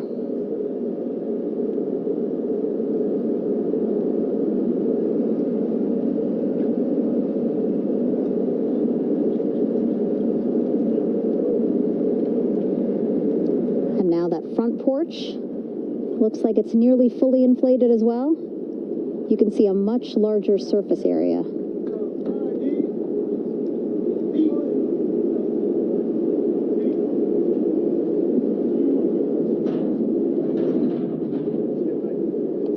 So once the crew get out of Orion, they can stretch their legs a little bit on this front porch, get some fresh air.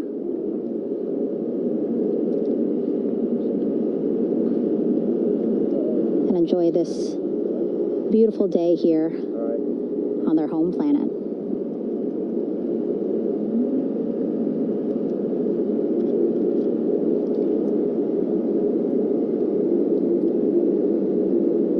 It appears teams now are about to connect the front porch to the stabilization collar.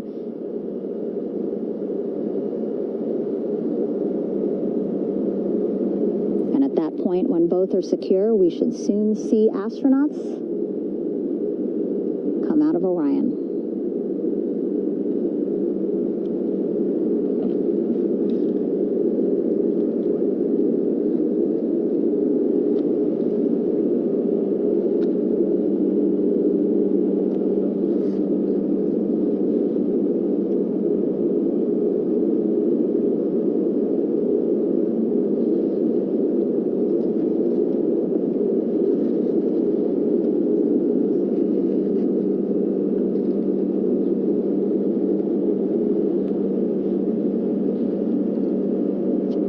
These views you see also being fed to the Landing Force Operations Center here on the ship. Of course, it is very important for our recovery teams leading the mission to have all the views that you're seeing as well. Again, listening to their communication loop here on the ship. Very quiet, which is a good thing. It means things are going pretty nominally, meaning as expected.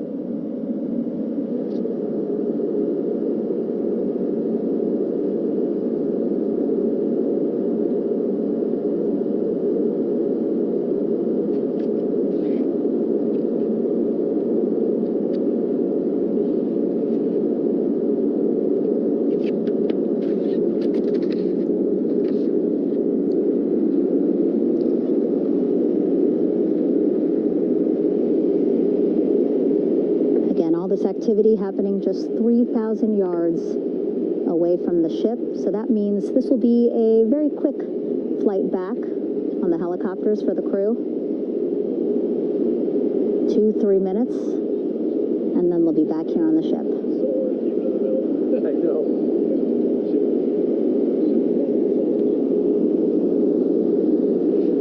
Okay, saw a thumbs up from one of the personnel on the front porch. It looks like they are now getting ready to deploy what they call the Air Rescue Vest, ARV. And so this is the harness that each crew member will get into in order to be hoisted into the helicopters. Again, those helicopters hovering just about 40 feet above the front porch when they're ready to pick up each crew member.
This is Mission Control Houston. Behind me, a fairly raucous scene as hundreds of flight controllers have poured into the flight control room here. This is reminiscent of the scene after the final shuttle mission of STS-135, although that was the end of a program. This is only the beginning of a program with the textbook splashdown of Integrity and its 4 astronauts.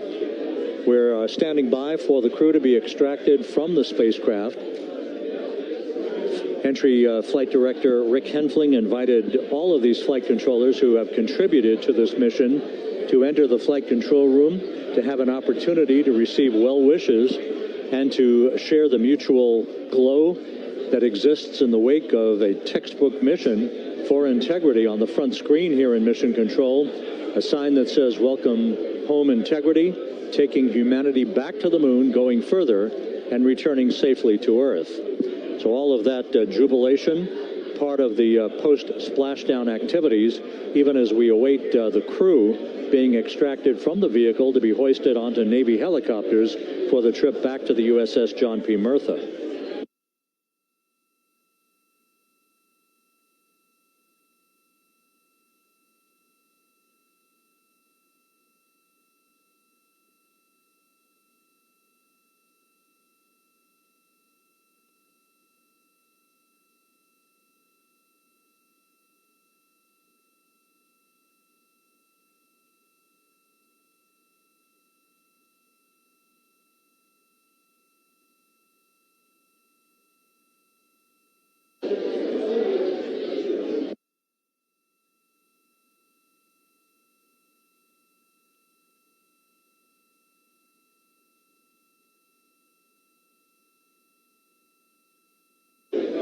Once again here in Mission Control, this view of the Artemis Flight Control Room, known as the White Flight Control Room. This is the old shuttle flight control room, and now is the home of Artemis missions to the moon and beyond. Once again, quite a few flight controllers were invited in by Entry Flight Director Rick Henfling to share in the jubilation following the successful splashdown of Integrity. That splashdown occurring an hour and 22 minutes ago, as we stand by for the completion of the extraction of the crew, and ultimately they're hoisting onto Navy helicopters for a short flight back to the USS John P. Murtha. Splashdown occurred at 7:07 and 27 seconds p.m. Central Time. I had an opportunity to talk to the head of flight dynamics, Jeff Birch, a moment or two ago. He said the trajectory of Integrity coming through the Earth's atmosphere was so precise, they've never seen anything line up on a ground track like today's entry by Integrity for its splashdown southwest of San Diego.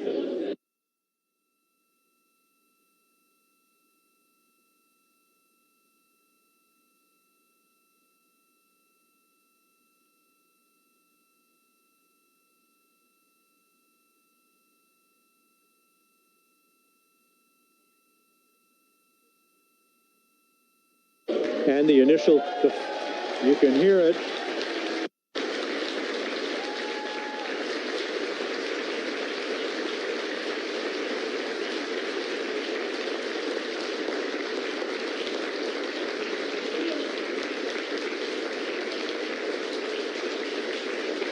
Jubilation here in the flight control room. The first crew member is out of Integrity.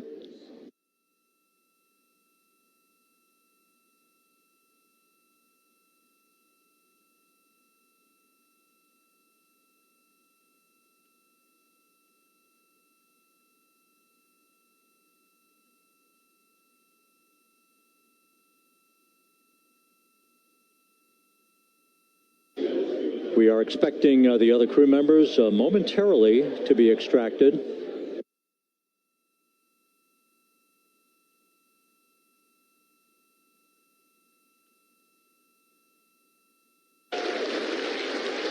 We now have 2 crew members out.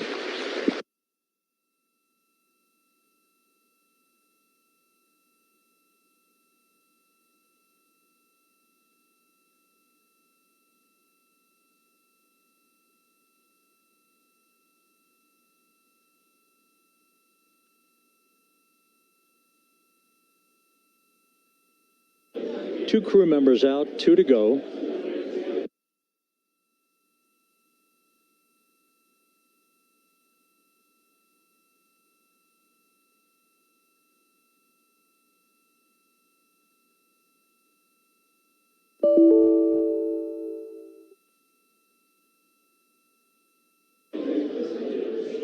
We're about 1 hour from sunset out in the Pacific. Everything continues to go well. Integrity's systems function perfectly during its entry back to Earth. And Reed Wiseman, the commander who will be last out of the vehicle, reported that all the crew members were feeling very well.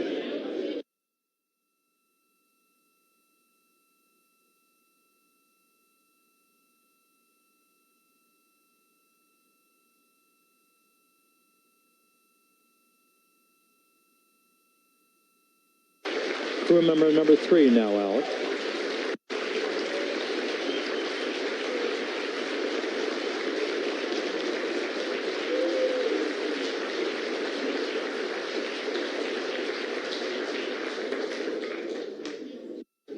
And now standing by for the commander, Reed Wiseman, who will be last out of his ship.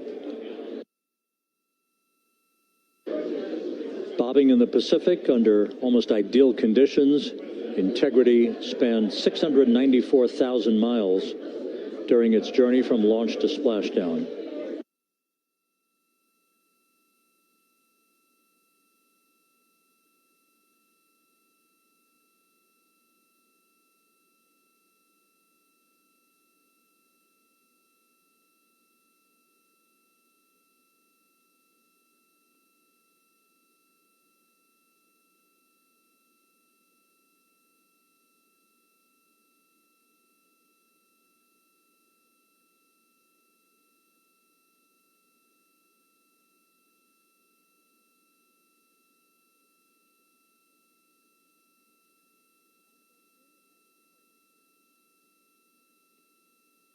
And we now have Reed Wiseman out of the vehicle. All 4 crew members now out of Integrity.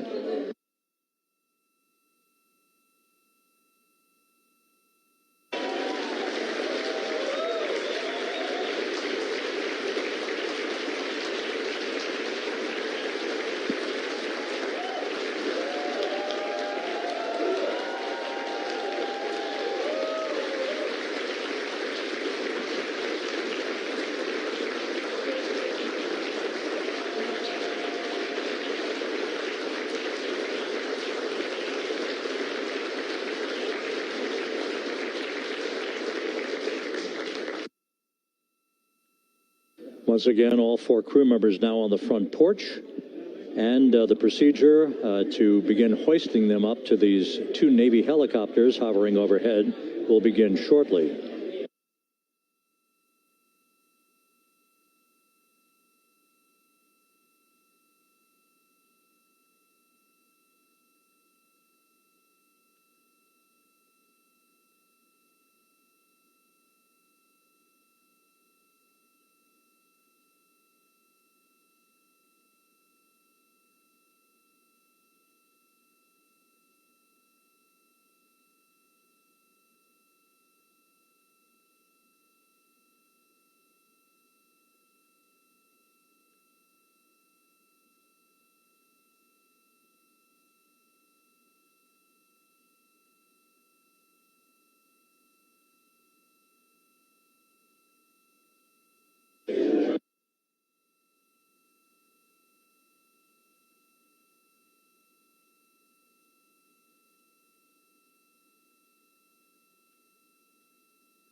This is Mission Control Houston.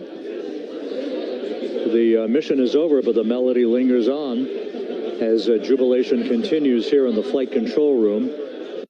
We should be expecting NASA's Associate Administrator, Amit Kshatriya, to be joining us shortly for a short interview while the recovery operations continue out in the Pacific. So we'll stand by for that. And then we'll turn it back over to Megan Cruz aboard the USS John P. Murtha.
This is Mission Control Houston here in the Artemis Flight Control Room. A number of flight controllers basking in the glory of the successful end of this mission that carried 4 astronauts around the moon on a lunar flyby and the first test flight of Orion with crew members on board. Splashdown occurring an hour and 32 minutes ago after a flawless descent back into the Earth's atmosphere for the vehicle. Its 4 crew members in good shape, simply enjoying their time right now on the front porch, as it were, the inflatable raft alongside of their Integrity spacecraft.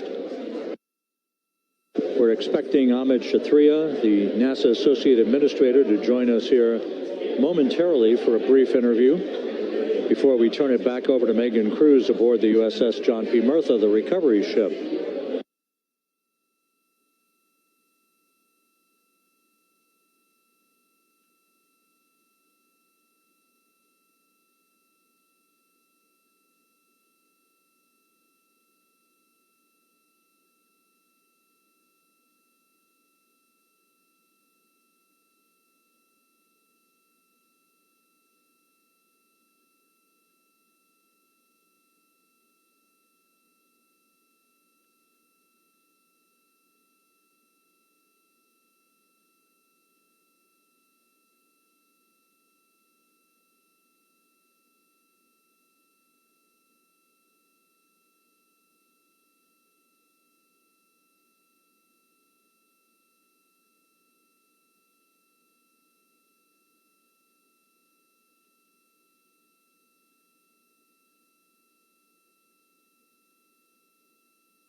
This is Mission Control Houston. We're about an hour and 34 minutes since the textbook splashdown of integrity in the Pacific to bring home our astronauts. And with us now is Ahmed Shathria, the NASA Associate Administrator. Ahmed, a little bit of history made tonight, a little bit of history made over the past few weeks. Your thoughts as this team here basks in the glow of what they just accomplished? Yeah, Rob, we're here in the control center, and it's kind of overrun with jubilant folks in the Mission Control Houston, as well as engineering, and folks that just want to be here, part of it, as we watch our crew get extracted from the vehicle. And, you know, my thought is always, always, always about these teams, the team that's in the water right now, pulling the crew out, the team here in Houston that worked so hard over the last 10 days, no sleep to get this done. You know, we still have some work to do to get the crew to the med bay here on the ship. They all look great coming out, so hopefully that won't be too long. You know, I think we saw the administrator on the boat too, giving his thanks to the Navy team on the Mirtha, which they're just an incredible group of sailors. I was able to visit with them a couple weeks ago. And then if you pull it all the way back to the workers and the folks that joined the rocket at Michoud, that made the heat shield tiles that held together tonight, that stacked the vehicle in Florida, that integrated the vehicle in Denver, that fired the engines in Stennis, that fired the boosters in Promontory. I mean, this is the entire team, you know, coming together and being tested by the environment that this machine went through. And they did it right. The work was good. They did it right.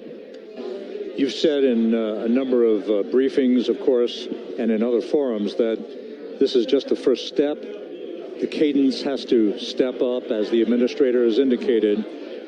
Now, it's a little early for the full report card on how integrity did, but did this mission ultimately, from your eyes view, exceed expectations? It absolutely did. I mean, I was waiting to talk about this until we're in the water, and, you know, I think we still have, again, work to do to bring it in and really kind of go through it bolt by bolt and see what we learned. But, I mean, so far, given what we learned during the mission and given how we performed on ascent, on entry, you know, I always think about energy in terms of the states that you worry about the most, and every time we put these machines through these incredibly energetic states that came through. So I'm fairly confident that we made a big step tonight to get us on the path towards the surface. I think the path to the surface is open now. You know, we do have to do all the work, and we'll make sure we talk about that as cleanly as we can. We learned a few things during the mission, but I have to tell you, this was an incredible test of an incredible machine. From an American psyche standpoint, the Empire State Building was lit up red, white, and blue tonight. Our coverage was seen on baseball stadiums around the major leagues.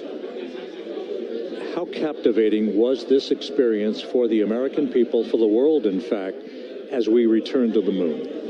You know, I have not been able to watch a lot of the coverage as we've progressed through the mission. I will tell you, just, you know, from my witness in Florida before launch, and then seeing the people's faces here, and then, you know, reading where I can about how things are going. I think this has been a gift to the world from NASA. NASA has given the world a gift, proving to folks all over the place, especially young people, and that to me is what this is really about. Young people, when they see what we can do when we work together, when we have teams that collaborate, that, you know, it doesn't matter how hard the problems are, we can solve them. I'm hopeful that Artemis 2, as folks witness what we were able to do with this incredible crew, this incredible team that we've birthed into the world, scientists and engineers and artists that have been inspired by this. And even if they don't come work in the program, which separately they should come work in the program, because Lord knows we need the help, but even if they don't want to come work in the program, hopefully they grow up to recognize they can do amazing things when they work together and contribute to society and be good citizens and really change the way, you know, the challenges that are coming in the world are overcomable if we work together like this. And one final question. You know, flying to the moon, we did it. We've done it again this past week and a half or so. But the engineering that went behind the design of this mission and the precision, the pinpoint precision of this vehicle entering that entry corridor, it's almost mind-boggling. Yeah, it is incredible when you think about the energies involved and the uncertainties involved. That when we inserted the vehicle into orbit, it was 99.2% down the middle. When we dropped the vehicle right on top of the fleet here, you know, our guys knew exactly where to go, but the guidance was perfect. You know, and it's interesting. I've got this question a lot over the last few weeks about, you know, we did this before 53 years ago, and you know that. I think, I mean, it is a reasonable thing to contemplate, like what's gone on since then. And what I'd tell you is, you know, when we did Apollo, which again, the more we learn about what they did, the more magical it seems what they were able to accomplish given the technology and the learnings that they had. But when we did Apollo, the architects of Apollo, you know, Gilbert, Seaman, von Braun, Mueller, what they really wanted to do, you know, as they were contemplating what it meant to expand our range of action to the lunar surface, what they wanted to do was learn how to live and work in space for a long time. They wanted to do that first before they were confident they could expand their range of action to the moon. Now, of course, the politics of the time and the mission at the time was different, and so they had to go straight to the moon and bring people home. And then after that, the program kind of lost its momentum. But you know, after that, NASA kept moving along those paths, right? So we recognized during Apollo that reusability was going to be important. We spent a lot of money on those machines, and you know, we spent a lot of money on these machines here. Even though, but we recognized that reusability was important, which is why we built a winged space plane called Space Shuttle, and then we used that reusable machine to build a space station. And we learned for 25 years how to live and work in space, and have been able to develop technologies that can enable exploration. So really, what I think is now, 53 years later, we're at the point where the architects of Apollo would have been pleased that we're now ready to actually go back to the moon and go back to stay, because we've learned all the things we needed to learn. There's a lot of people pleased here tonight, and we really thank you for joining us. Ahmed Shathria, NASA's Associate Administrator, as we begin to hoist the crew onto the helicopters to head back to the recovery ship. Thank you very much, and congratulations, Ahmed.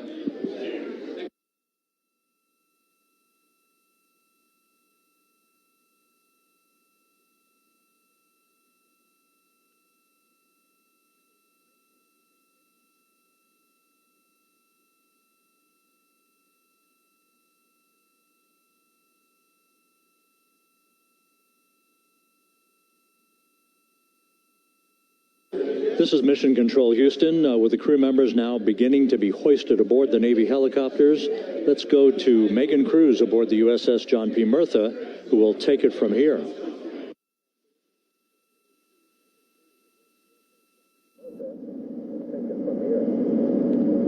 Hey, Rob, yeah, back on the bow of the ship here, we are seeing the helicopters circling Orion, the first one there, having just completed picking up the first astronaut. Helo 2 now, hovering just 40 feet above the front porch, lowering a recovery specialist out of the helicopter. That person will touch down in the front porch just there.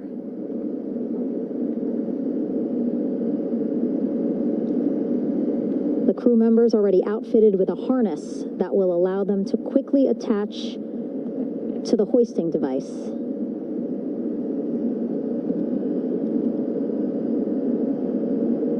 Look at the power of those blades throwing water out at the center there, the front porch, with now 3 astronauts and the recovery specialists. Again, crews already outfitted with a harness vest. And here we go. Second astronaut now off the front porch, getting hoisted into the second helicopter.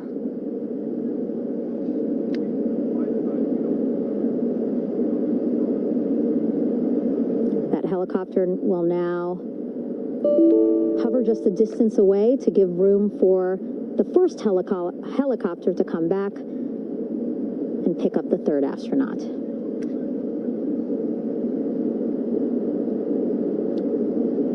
As we wait for that helicopter to come back, make its way back around, just want to mention that the President of the United States called our NASA administrator today while he was on the ship, just minutes after we interviewed him live on our coverage, and congratulated him and NASA on this history-making moment tonight.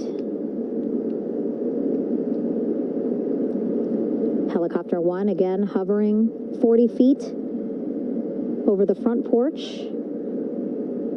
We will soon see another recovery specialist getting lowered onto the front porch.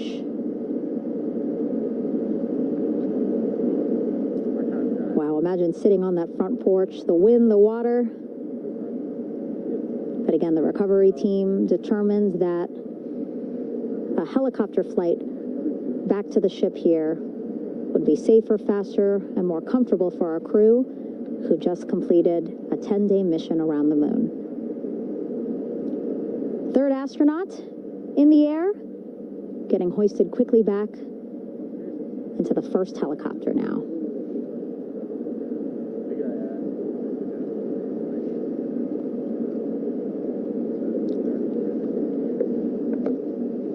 First helicopter now on its way back to the ship here. We will soon see it land in just a few minutes. Again, all this action happening just 3,000 yards away from us, so a very quick flight back to the flight deck. And now the only person left on the front porch, Commander Reed Wiseman. That second helicopter now making its way back over to the front porch. Here it comes.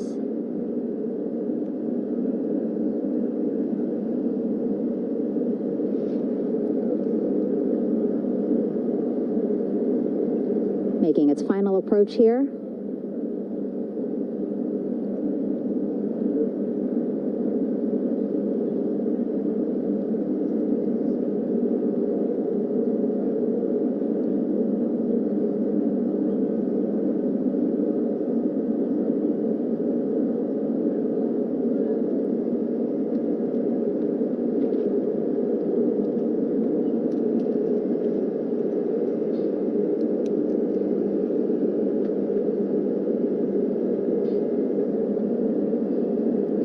Astronaut, Commander Reed Wiseman, now off the front porch and almost into the second helicopter. Both now on their way back to the ship where we are, the USS John P. Murtha, just west of San Diego in the Pacific Ocean.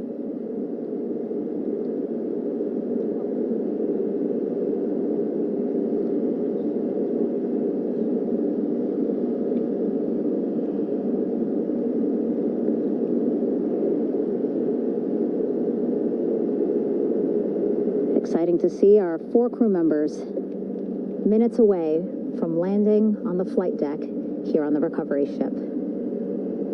550 people on this ship, excited, ready, anxious, looking forward to welcoming this crew aboard.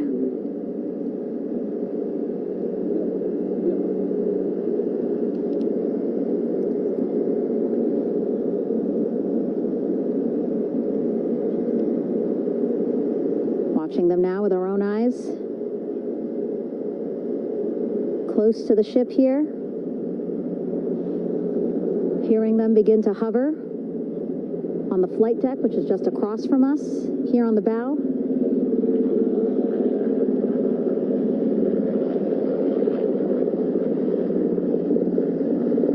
The first helicopter coming in.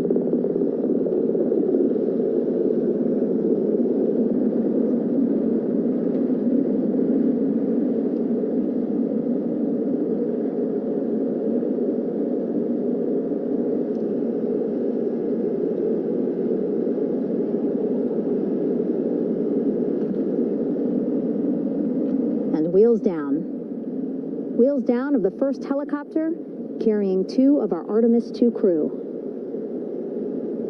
Pilot Victor Glover and mission specialist Christina Cook.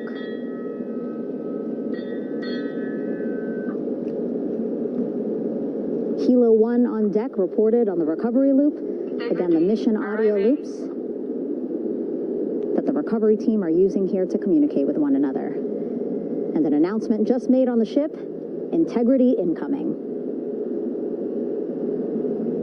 2 more helicopters on their way to the flight deck, one carrying the crew, the other, one of our imagery helicopters.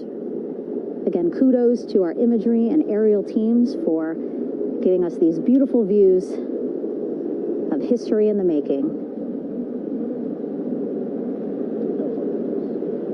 Set amid a gorgeous, soon-to-be sunset here in the Pacific Ocean.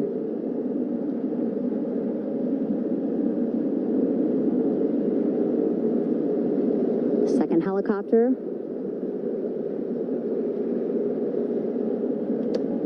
making its approach of the flight deck.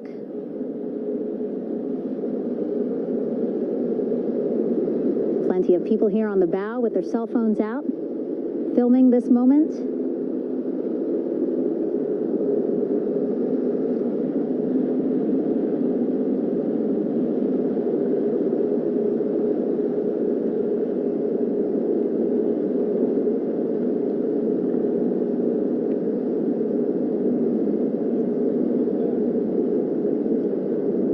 Impressive flying here by the Navy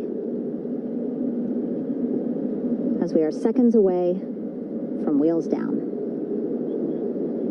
And there you go. We now have all 4 Artemis II crew members on the USS John P. Murtha.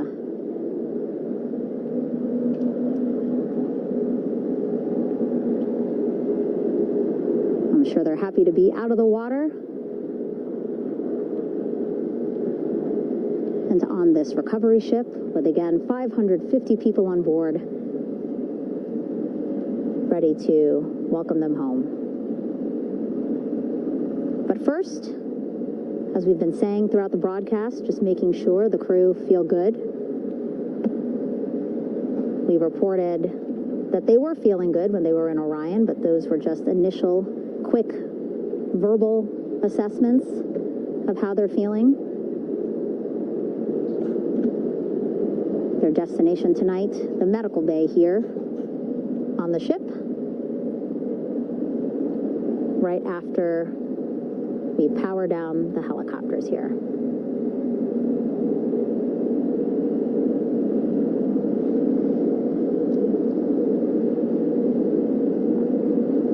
The team on the flight deck working quickly but methodically.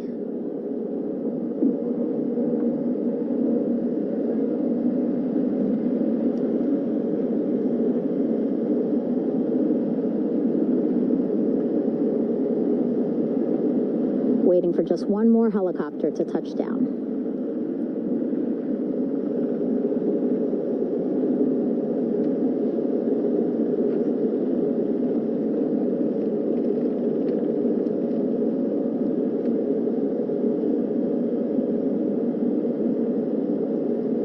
Very limited personnel here on the flight deck. Restricted maneuvering doctrine is in effect. As that third helicopter touches down.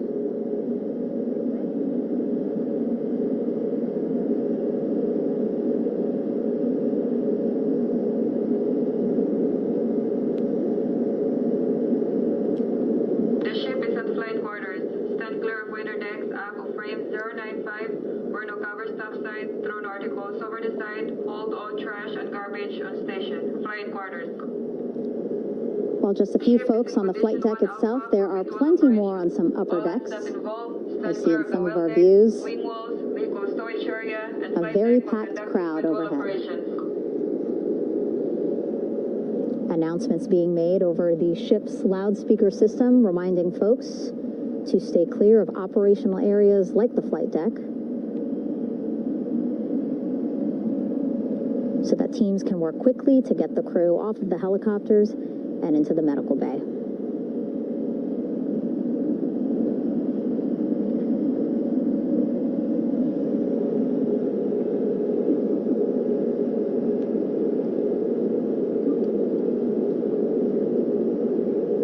Splashdown today, 5:06 p.m.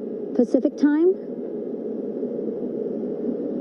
We are within 2 hours of that splashdown time, and already we have all 4 crew members on the flight deck of the USS John P. Murtha.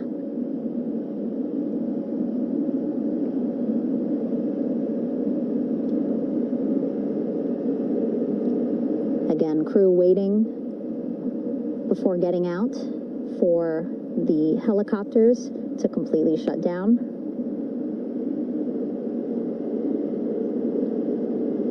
Safety, of course, very important to NASA and the U.S. military.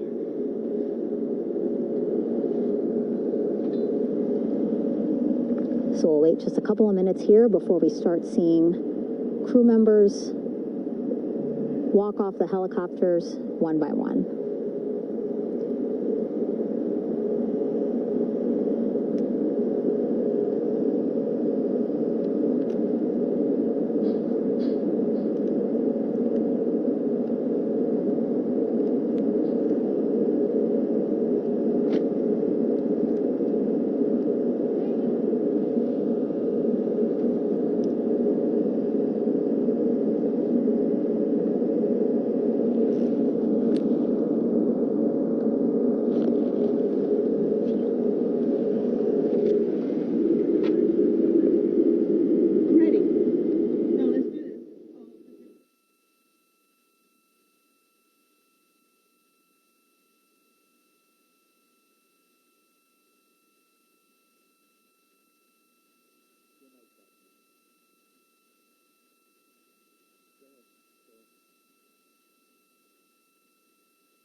All right, and now here we see pilot Victor Glover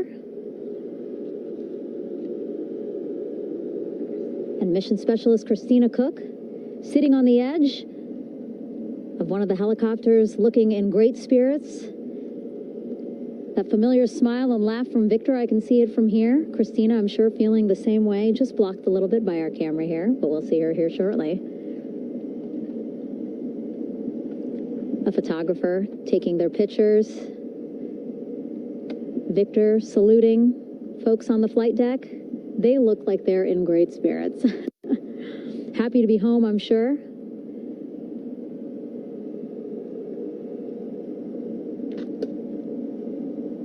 If you're sitting at home, I hope you too are wondering, what would you want to ask them if you got a chance to talk to them? Because that is what I'm thinking about. Getting the opportunity to talk to or ask questions of these 4 astronauts who just made history as the first crew to return to the moon since 1972.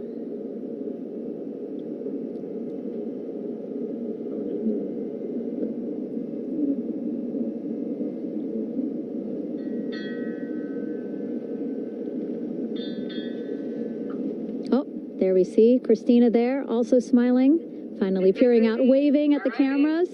Hello to you too, Christina, yes? Welcome back. Welcome, welcome home. A loudspeaker announcement on the ship saying, "Welcome home, Integrity."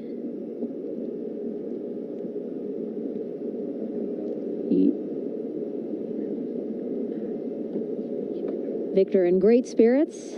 I can't see who he's talking to, but I kind of think that he might be talking to his other 2 crew members. Shouting from across the flight deck, congratulations to one another.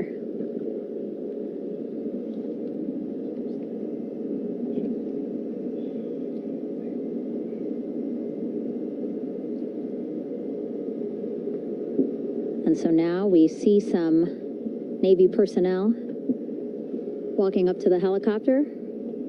This is again the first helicopter carrying pilot Victor Glover and mission specialist Christina Cook. Both have taken off their helmets now.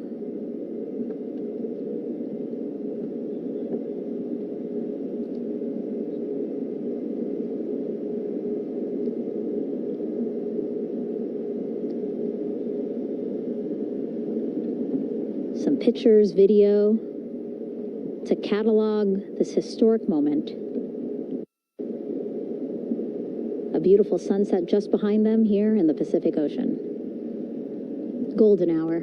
These pictures will be beautiful.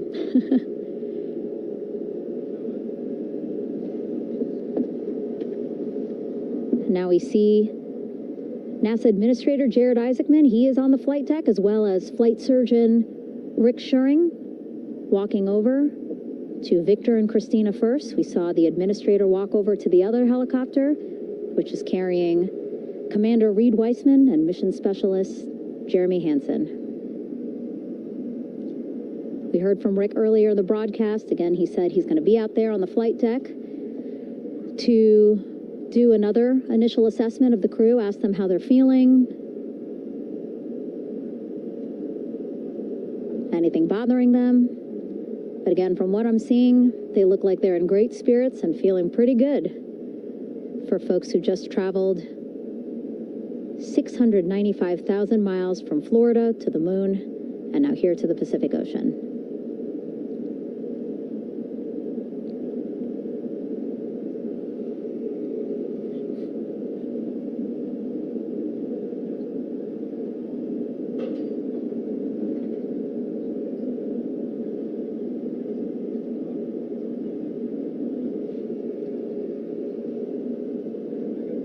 We're now seeing NASA Administrator Jared Isaacman walking across the flight deck. He had been talking to Reed and Jeremy, now approaching Victor and Christina.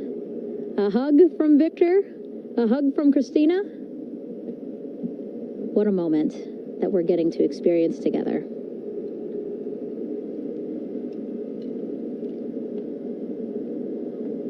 I'm sure congratulatory words. You know, we got to speak to the administrator live on this broadcast as well, and he said the kid in him right now, giddy, absolutely giddy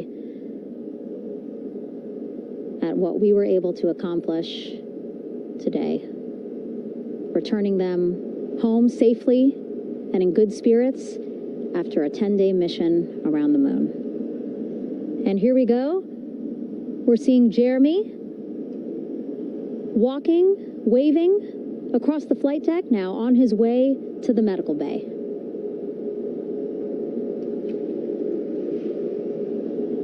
It's a short walk, less than a minute.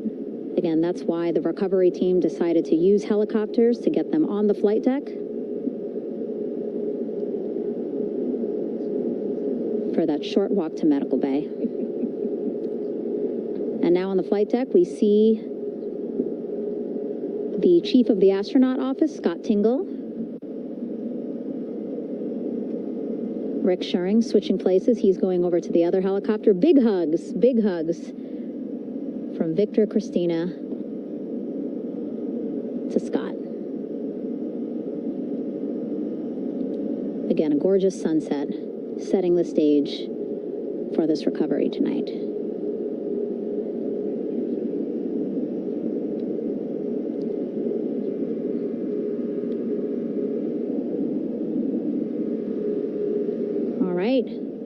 And now here we are, Christina, making her way, looking thankful, grateful, happy to be home.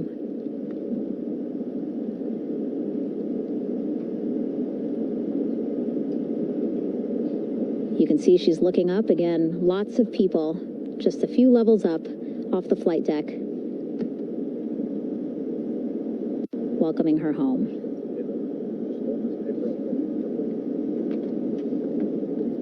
Scott holding the door like a gentleman, but back on his way to the other crew still on the flight deck.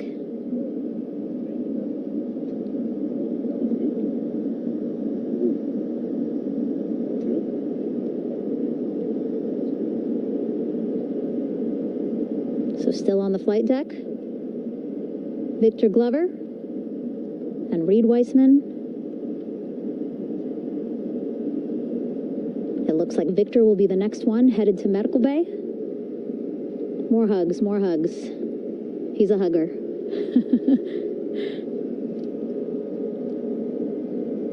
Victor looking good as he walks across the flight deck.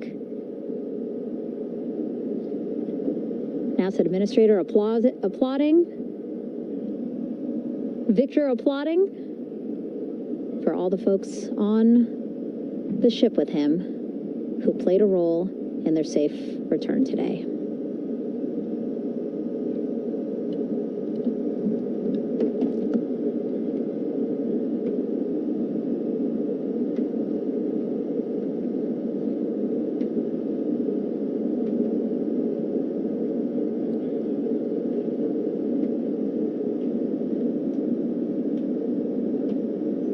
finally, just one Artemis 2 crew member left on the flight deck, Commander Reed Weissman.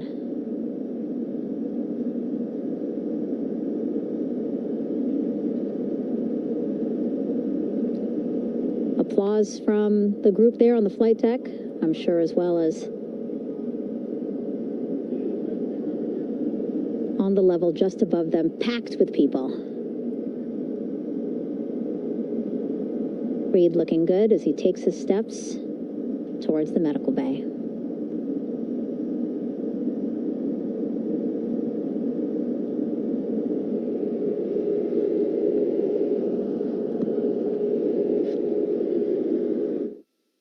See our 4 Artemis 2 crew members back on the ship.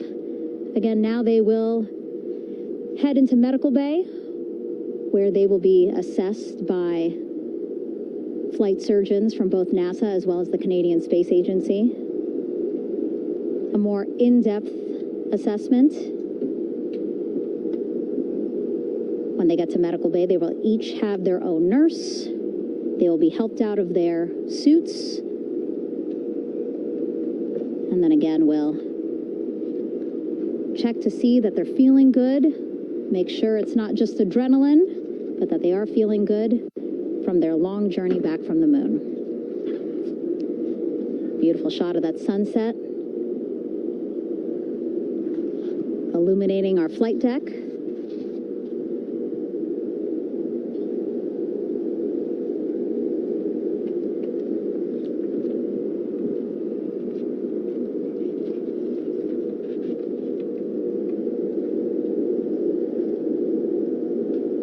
And now with our astronauts safely on board, I want to welcome on Artemis Recovery Director Lily Villarreal.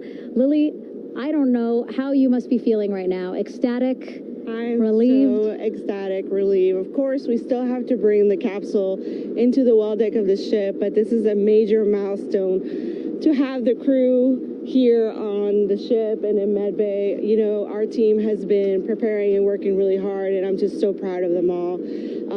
Everything went very well, just as planned. Our teammates in Houston, the flight control team was just amazing. We were able to have great conversations and communications about everything.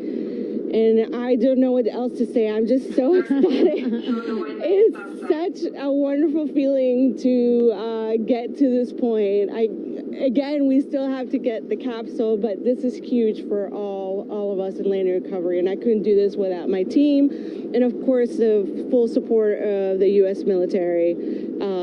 There's going to be lots of, you know, high fives when we get the capsule back in, and I'm so happy that the crew's doing well, Ryan's doing well, and you know, thank you for, you know, for everybody watching. Yeah, it was great to watch the crew come back to the ship with you. How were you feeling when you were seeing them looking so happy to be home and feeling really good? You know, the funny thing is that we had video of them from inside the Orion vehicle. They were like that from the beginning. When we opened the hatch, they were already out of their seats, having a good time, waiting for us to open the hatch. And they opened the hatch, and of course, we did the first medical assessment. Everybody was doing very well, and they were just having such a great time with the medical team that was inside the capsule. I think they were all taking selfies with you know, the phones that they have, probably talking about what they saw, and it was just smiles all around. They were having such a great time. And then we put them on the front porch when we were ready to put them on the front porch. And again, you could see they were just so ecstatic to be home and talking to everybody. So we were very happy to see all of that in the control room of the LFOC. How remarkable is that? Again, if we think about their journey, the 695,000-mile journey around the moon and back, coming back at 30 times faster than the speed of sound. I mean, how remarkable is that they are in such good spirits? I mean, this is an amazing crew. I think you guys have seen it for the past 10 days. They're wonderful people, and we're so happy that they brought us along on that ride. And I can't wait to see all the additional videos and pictures that they have that, you know, we'll get a hold of now that they're back on the ground. And I can't wait to hear how, you know, a little more than what we saw on the press briefings from the crew about what they saw. It's just fantastic. You know, some of my favorite people around this 10 days was a science team and how excited they were. And so this is exactly how we feel in the landing recovery team when the science team went, oh my goodness, when they heard all the discussions about the moon. This is exactly how we feel now in the landing recovery team. We're so ecstatic.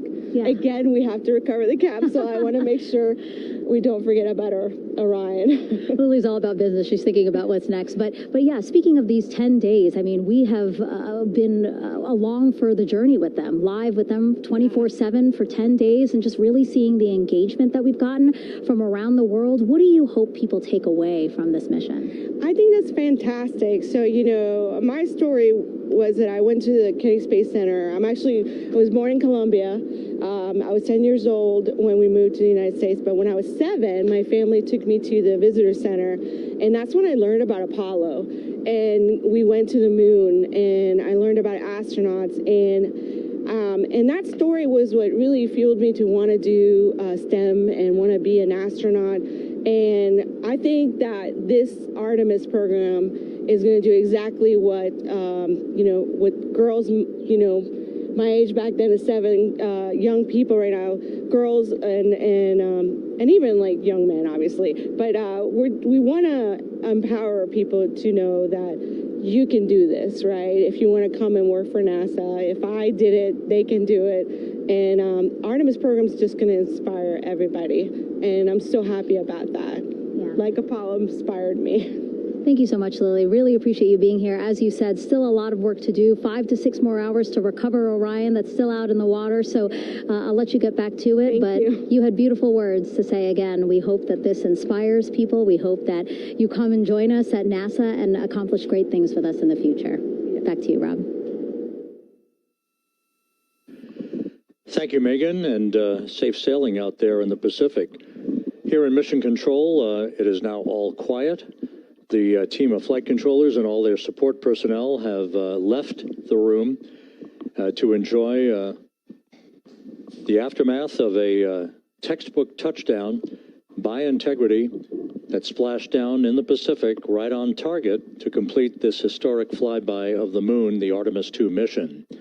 With that, we'll wrap up our coverage for the night and point you to a post-splashdown news conference in 15 minutes at 9:35 p.m. Central Time, 10:35 p.m. Eastern Time, where managers will discuss the return of the Integrity spacecraft and the completion of the Artemis II mission.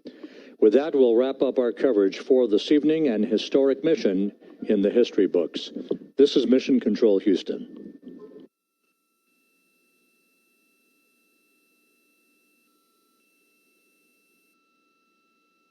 Main chute deploy. And we have 3 good main chutes. Houston Integrity, splashdown, sending post-landing command now. Splashdown confirmed. Copy splashdown, waiting on VLDR. Splashdown confirmed at 7:07 p.m. Central Time, 5:07 p.m. Pacific Time.